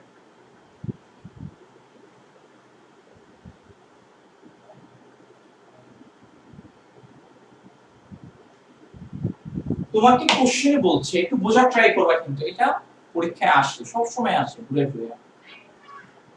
এটা একটা দর্পণ, এটা একটা দর্পণ, এই দুটো দর্পণকে আমরা মিশাই, এটা কি তোমার মিশ্রণ, এই হচ্ছে মিশ্রণ। আর এটা যদি মিশাও তাহলে কি হবে, PQ আর XY এর মধ্যে কি হবে, একটা বিক্রিয়া হবে। বলছে কোন পদক্ষেপ করবে। মেইন সমস্যা হচ্ছে PQ আর এখানে কি তোমার XY। হ্যাঁ, এই দুটার এই PQ দ্বারা আমরা বুঝতে পারবো না যে আসলে এটা P এর যোজনী কত, Q এর যোজনী কত। কারণ এই সংকেত দ্বারা P এর যোজনী 1 হতে পারে, Q এর যোজনী 1 হতে পারে, তাহলেও তা PQ হয়। P এর যোজনী 2, Q এর যোজনী যদি 2 ও হয় তাহলেও PQ হয়। কারণ 2 2 যদি হয়, এটা কাটা যায়, তাহলে PQ। P এর যোজনী যদি 1 হয় তাহলে 1 1 লেখার কোনো দরকার নেই, তোমার একই রকম। একটু দেখো, তুমি এটাও XY, এটা এভাবে বোঝা যায় না। তুমি দেখবা যে P এর আর কোনো যৌগ আছে কিনা। দেখো কোশ্চেনে PY2 আছে, এখানে PY2 এর KSP দেওয়া আছে। দেখো কত দেওয়া আছে, 1.85 ইনটু 10 ইনভার্স কত দেওয়া আছে, 8 দেওয়া আছে। এবং H2Q এর ভ্যালু দেওয়া আছে। দেখো H2Q এর তোমার কি KSP দেওয়া আছে, কত দেওয়া আছে KSP, তোমার 2.5 ইনটু কত, 10 ইনভার্স। এখন দেখো এই ম্যাথে তোমার P এর এখানে একটা যৌগ আছে, এখানে একটা যৌগ আছে। কোন একটা যৌগ যদি সিম্বলিক টার্মে থাকে তাহলে প্রথমে অস্থির হবে না, দেখবা যে এর আরো কোনো যৌগ আছে কিনা। দেখো এখানে P এর যৌগ PQ, P এর যৌগ কি PY। দেখো এখানে P কয়টা Y কে ধরছে, দুইটা। তাহলে এখানে P যেহেতু দুইটা Y কে ধরছে তাহলে তার যোজনী কত, 2। Y কয়টাকে ধরছে, একটা P, তাহলে তার যোজনী কত হবে, 1। এটা তার যোজনী। আমরা জানি একটা যৌগের প্রথমটা হয় ধনাত্মক, পরেরটা হয় কি ঋণাত্মক। তাহলে P প্রথমে আছে, তাহলে এটা যোজনী যত তার জারণ সংখ্যা তত। Q, একটা যৌগের টোটাল জারণ সংখ্যার যোগফল কত হবে বলতো, অলওয়েজ কি শূন্য। এটা যদি 2 প্লাস হয় এটা 100% কি হবে, 2 মাইনাস। এটার ক্ষেত্রে আমি XY জানি, XY এর ক্ষেত্রে X প্রথমে, এখানে X অবশ্যই ধনাত্মক হবে, Y কি হবে, ঋণাত্মক। Y এর যোজনী কত, 1, এই কারণে এটার যোজনী কত হবে, এটা জার সংখ্যা কত হবে, মাইনাস। একটা যোজনী যত জারণ সংখ্যা তত, প্রথমে যদি থাকে ধনাত্মক লিখবো, পরে লিখলে ঋণাত্মক। তাই এটা যদি ঋণাত্মক হয় 1, তাহলে এটা অবশ্যই প্লাস কি হবে, 1। প্লাস আর মাইনাসের যোগফল কত, 0। এই কোশ্চেনে বলছে যে এদেরকে মিশালে অদক্ষেপ পড়বে কিনা, অদক্ষেপ পড়বে কিনা, কিন্তু বলে নাই যে কার অদক্ষেপ পড়বে। এটা মিশালে কোন কোন যৌগ তৈরি হয়। P এর যোজনী 2, এটা কত প্লাস আর এটা কি মাইনাস, এটা 2 প্লাস আর এটা কি 2 মাইনাস, এটাকে ধরবে তাহলে এটা কি হবে, PY2। এই ঋণাত্মককে X ধরবে তাহলে এটা কি হবে, X2 কি হবে বলতো, Q তৈরি হবে। কারণ যোজনী চেঞ্জ হয়, এটা যোজনী এখানে চলে যাবে তাহলে X2 Q তৈরি হবে। এখন বলছে এদেরকে মিশালে কার অদক্ষেপ পড়বে, অদক্ষেপ পড়বে কিনা এটা বলছে, কিন্তু কার অদক্ষেপ পড়বে এটা বলে না। তুমি এখানে KSP জানো, এটাও KSP তুমি কি নো, দুটোর KSP কি বলতো তোমার কাছে নো। তাহলে কি হবে, এটার KIP দেখতে হবে আর এটারও KIP তোমার কি করতে হবে, বের করতে হবে। এটার ক্ষেত্রেও KIP আর KSP তোমার বের করে কম্পেয়ার করতে হবে, এটারও KIP আর KSP বের করে কি করতে হবে, তোমার কম্পেয়ার করতে হবে। এখন তুমি দেখলা যেহেতু তোমার দুটোরই KSP কি নো, এই দুটোর KSP নো। এখন তুমি দেখলা যে এটার KSP বের করে, KIP বের করে দেখলা KIP টা KSP এর চেয়ে বড় হয়ে গেছে, KIP টা বড় KSP এর চেয়ে, তাহলে এটার পদক্ষেপ করবে। এখন তুমি কি এটার ক্যালকুলেশন আর করার কি দরকার আছে? অবশ্যই আছে। অনেক বাচ্চারা করে কি এটার ক্যালকুলেশন করে, যখন অদক্ষেপ করে PY2 এর ক্যালকুলেশন করে সিদ্ধান্ত লেখে নেয় অদক্ষেপ করে, বাট তখন আর এটার ক্যালকুলেশন করে না। সে জানে এটার ক্যালকুলেশন করতে হবে, সে যখন দেখে যে এটার অদক্ষেপ পড়ে গেছে তখন আর এটার দরকার নেই। এটা না, মার্ক যদি 4 মার্কের হয়, দুটোর কেএসপি যদি দেওয়া থাকে, দুটোর কেআইপি তোমার বের করতে হবে। এই কন্ডিশনের জন্য তোমার সিদ্ধান্ত নিতে হবে, এই কন্ডিশনের জন্য তোমার সিদ্ধান্ত নিতে হবে। এটার জন্য 2 মার্ক থাকে, এটার জন্য 2 মার্ক। তুমি যদি এই এটার ক্যালকুলেশন করে যদি সিদ্ধান্ত নাও অদক্ষেপ পড়ে, হ্যাঁ, তাহলে যদি তুমি সিদ্ধান্ত নাও তুমি মার্ক 2 মার্ক পাবে। বাট এটার যদি দেখা যায় যে অদক্ষেপ পড়ে না, ম্যাথে কোনো ঝামেলা করে না, বাট এটার ক্যালকুলেশন করেও তোমার সিদ্ধান্ত নিতে হবে যে অদক্ষেপ পড়ে কি পড়ে, দুটোর জন্যই ক্যালকুলেশন করে দিতে হবে। তাহলে এটার জন্য আমরা PY2 এর জন্য আমরা কি বের করব? এটা কোন আয়ন? P2 প্লাস আর কি হবে বলতো? Y minus. এটা কি মিশ্রণে এদের ঘনমাত্রা বের করব। আর এখানে কি বলতো x2q এর জন্য আমরা কি করব? x2q, x কে আমরা আগে ডিফাইন করে আসছি। এটা কি x2 কি q নাকি qx2 কোনটা যেটাই হোক না কেন, এখানে তো আমরা প্লাস আর মাইনাসই বলে আসছি। এটাকে আমরা কি বলি? q2x বলি, বা x2q বা q2x বলি। এটাকে আমরা q2, কোনটা ধনাত্মক কোনটা? এটা কি q2y, এটা x2 কি হয় বলতো? q, x2q, ঠিক আছে? তো x2q, হ্যাঁ, তাহলে x2q এর জন্য আমরা কি বলি? x এর যোজনী আমরা কত ধরছি? প্লাস, তাহলে এটা প্লাস হবে, q যোজনী কি হবে বলতো? মাইনাস। এখানে কত হবে? তাহলে আমার এটার জন্য আমার কি করতে হবে? আমি যদি মনে করো এটার যদি কেআইপি যদি বের করতে চাই, তাহলে আমার কি করতে হবে? মিশ্রণে P2 প্লাস এর ঘনমাত্রা বের করতে হবে, y মাইনাস এর ঘনমাত্রা বের, তারপর এদেরকে গুণ করে কেআইপি বের করতে হবে, যেটা আমরা আগে করছি। এরপর আমার কি করতে হবে? এটার যদি কেআইপি বের করতে হয়, মিশ্রণে x প্লাস এর ঘনমাত্রা বের করতে হবে, Q2 মাইনাস এর ঘনমাত্রা বের করতে হবে, তারপর এটা গুণ করলে আমরা কি এটার জন্য কি পাবো? কেআইপি পাবো। এটার জন্য আমরা কি পাবো? কেআইপি পাবো। এই কেআইপি এর সাথে কেএসপি কম্পেয়ার করতে হবে, এই কেআইপি এর সাথে এই কেএসপি কম্পেয়ার করতে হবে, তারপর তোমার ডিসিশন নিতে হবে। দেখো আমার কথাগুলো তুমি বুঝতে পারছো কিনা আমাকে একটু কমেন্টসে জানাও।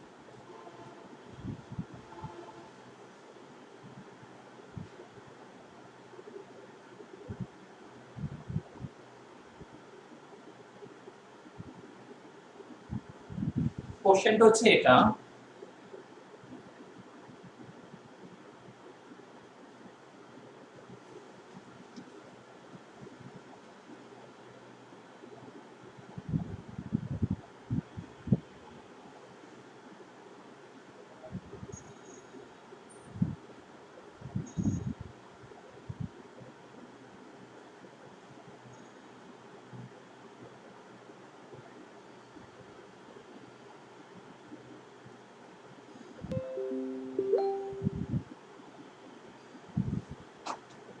তাহলে তুমি এটা হোমওয়ার্ক, এটা খুবই গুরুত্বপূর্ণ। আগের ম্যাথগুলো যেভাবে করছো ঠিক সেভাবেই করবা, বাট এটা কি এটার জন্য একটা ক্যালকুলেশন আসবে, এটার জন্য একটা ক্যালকুলেশন, এটার জন্য একটা ক্যালকুলেশন, এটা করে তুমি কি করবা? আমাদের মেসেঞ্জার যে গ্রুপ আছে এই গ্রুপে সেন্ড করবে, যতজন স্টুডেন্ট ততজন সেন্ড করবা। তুমি রেজাল্ট একই পড়বা, দেখবা একজন স্টুডেন্ট ফেল করে আর জীবনে আর পাস করতে আসছে না, কলেজ থেকে তোমাকে বেরও করে দিচ্ছে, হ্যাঁ, তোমাকে ফর্ম ফিল আপ করতে, দেখবা একই স্টুডেন্ট ভালো রেজাল্ট করে ভালো জায়গায় চলে গেছে। এখন তুমি কি তোমার লাইফে চেয়ার দখল করে বসবা নাকি মানুষের চেয়ার টানবা, সেটা ডিসিশন তোমার নিতে হবে। পৃথিবীতে দুই জিনিস, একটা হচ্ছে চেয়ার টানবে আর একটা হচ্ছে চেয়ারে বসবে। এখন তোমার ডিসাইড করতে হবে তুমি কি মানুষের জন্য চেয়ার টানার জন্য তৈরি হচ্ছ নাকি চেয়ারে বসার জন্য, হ্যাঁ, তৈরি হচ্ছ। এটা তোমাকেই ডিসাইড করতে হবে। এখানে পড়ালেখার কোনো বিকল্প নেই, এডুকেশন ছাড়া কোনো বিকল্প নেই। তুমি তোমার বাবা মার কাছে জিজ্ঞেস করো, তারা তো একটা নির্দিষ্ট একটা টাইম, একটা নির্দিষ্ট একটা সার্কেল পার করে আসছে, তারা জানে টোটাল সিস্টেমটা কি। আমি যদি ভুল বলে থাকি তারা বলতে পারবে যে তোমাকে শুধরে দিতে পারবে। বাট তুমি যেখানেই যাও না কেন, কিছু আছে 2%, হ্যাঁ, জিনিয়াস, তারা নেচারালি হয়তোবা ইমপ্রুভ করবে, বাট 98% তোমাকে পরিশ্রম করতে হবে। পরিশ্রম ছাড়া কোনো বিকল্প নেই, এবং তোমার স্টাডি করতে হবে। শিক্ষা ছাড়া কোনো বিকল্প নেই। তুমি যে কোনো জায়গায় যাও, যে কোনো একটা এনভায়রনমেন্টে যাও, তুমি যতই তোমার বাবা মার টাকা পয়সা থাক, যতই তুমি মাঞ্জা মাইরা যাও, হ্যাঁ, একটা এনভায়রনমেন্টে তুমি ধরে নাও, তুমি মনে করো একদম বাংলাদেশের আইজি এর মেয়ে, আর মনে করো যে পুলিশের যে আইজি আছে, হ্যাঁ ওই আইজির মেয়ে। এখন সেখানে গেলে পুলিশের আইজি গেছে, আর তুমি মনে করো আরেকজন, মনে করো বাংলাদেশে মনে করো যে আরেকটা ফ্যামিলি থেকে গেছে, পুলিশের আইজি যে মেয়েটা আছে ও মনে করো কিছু করে না, ও তার বাবার পরিচয় একটা এনভায়রনমেন্টে গেছে, একটা পার্টিতে গেছে। আরেকজন মনে করো যে ওই আইজির যে মেয়ে তারই বন্ধু গেছে সেখানে সচিব হয়ে। দুজনের অবস্থান ওই এনভায়রনমেন্টে তোমার কখনো এক হবে না। একটা নির্দিষ্ট টাইমে প্রত্যেকটা মানুষ চায় আইডেন্টিটি, এই আমরা যে ফাইট করি, মারামারি করি, তুমি তোমার কি এখন তোমার বাবা মার পরিচয় তুমি বল করছো। তুমি যদি কোনো একটা এনভায়রনমেন্টে যাও তোমাকে অলওয়েজ বলবে যে এই মেয়েটা আসলে কার মেয়ে, কার কি। এমন একটা নির্দিষ্ট টাইম পর যখন অনার্স তুমি যখন এইচএসসি কমপ্লিট করে ফেলবা তখন বলবে যে তুমি কে, হু আর ইউ, তুমি কে, তুমি কোথায় আসছো, এটা জিজ্ঞেস করবে। তুমি কার মেয়ে বা তুমি কার ছেলে, তোমার মামার কত পাওয়ার আছে, তোমার বাবার কত পাওয়ার আছে, এগুলো কেউ দেখবে না।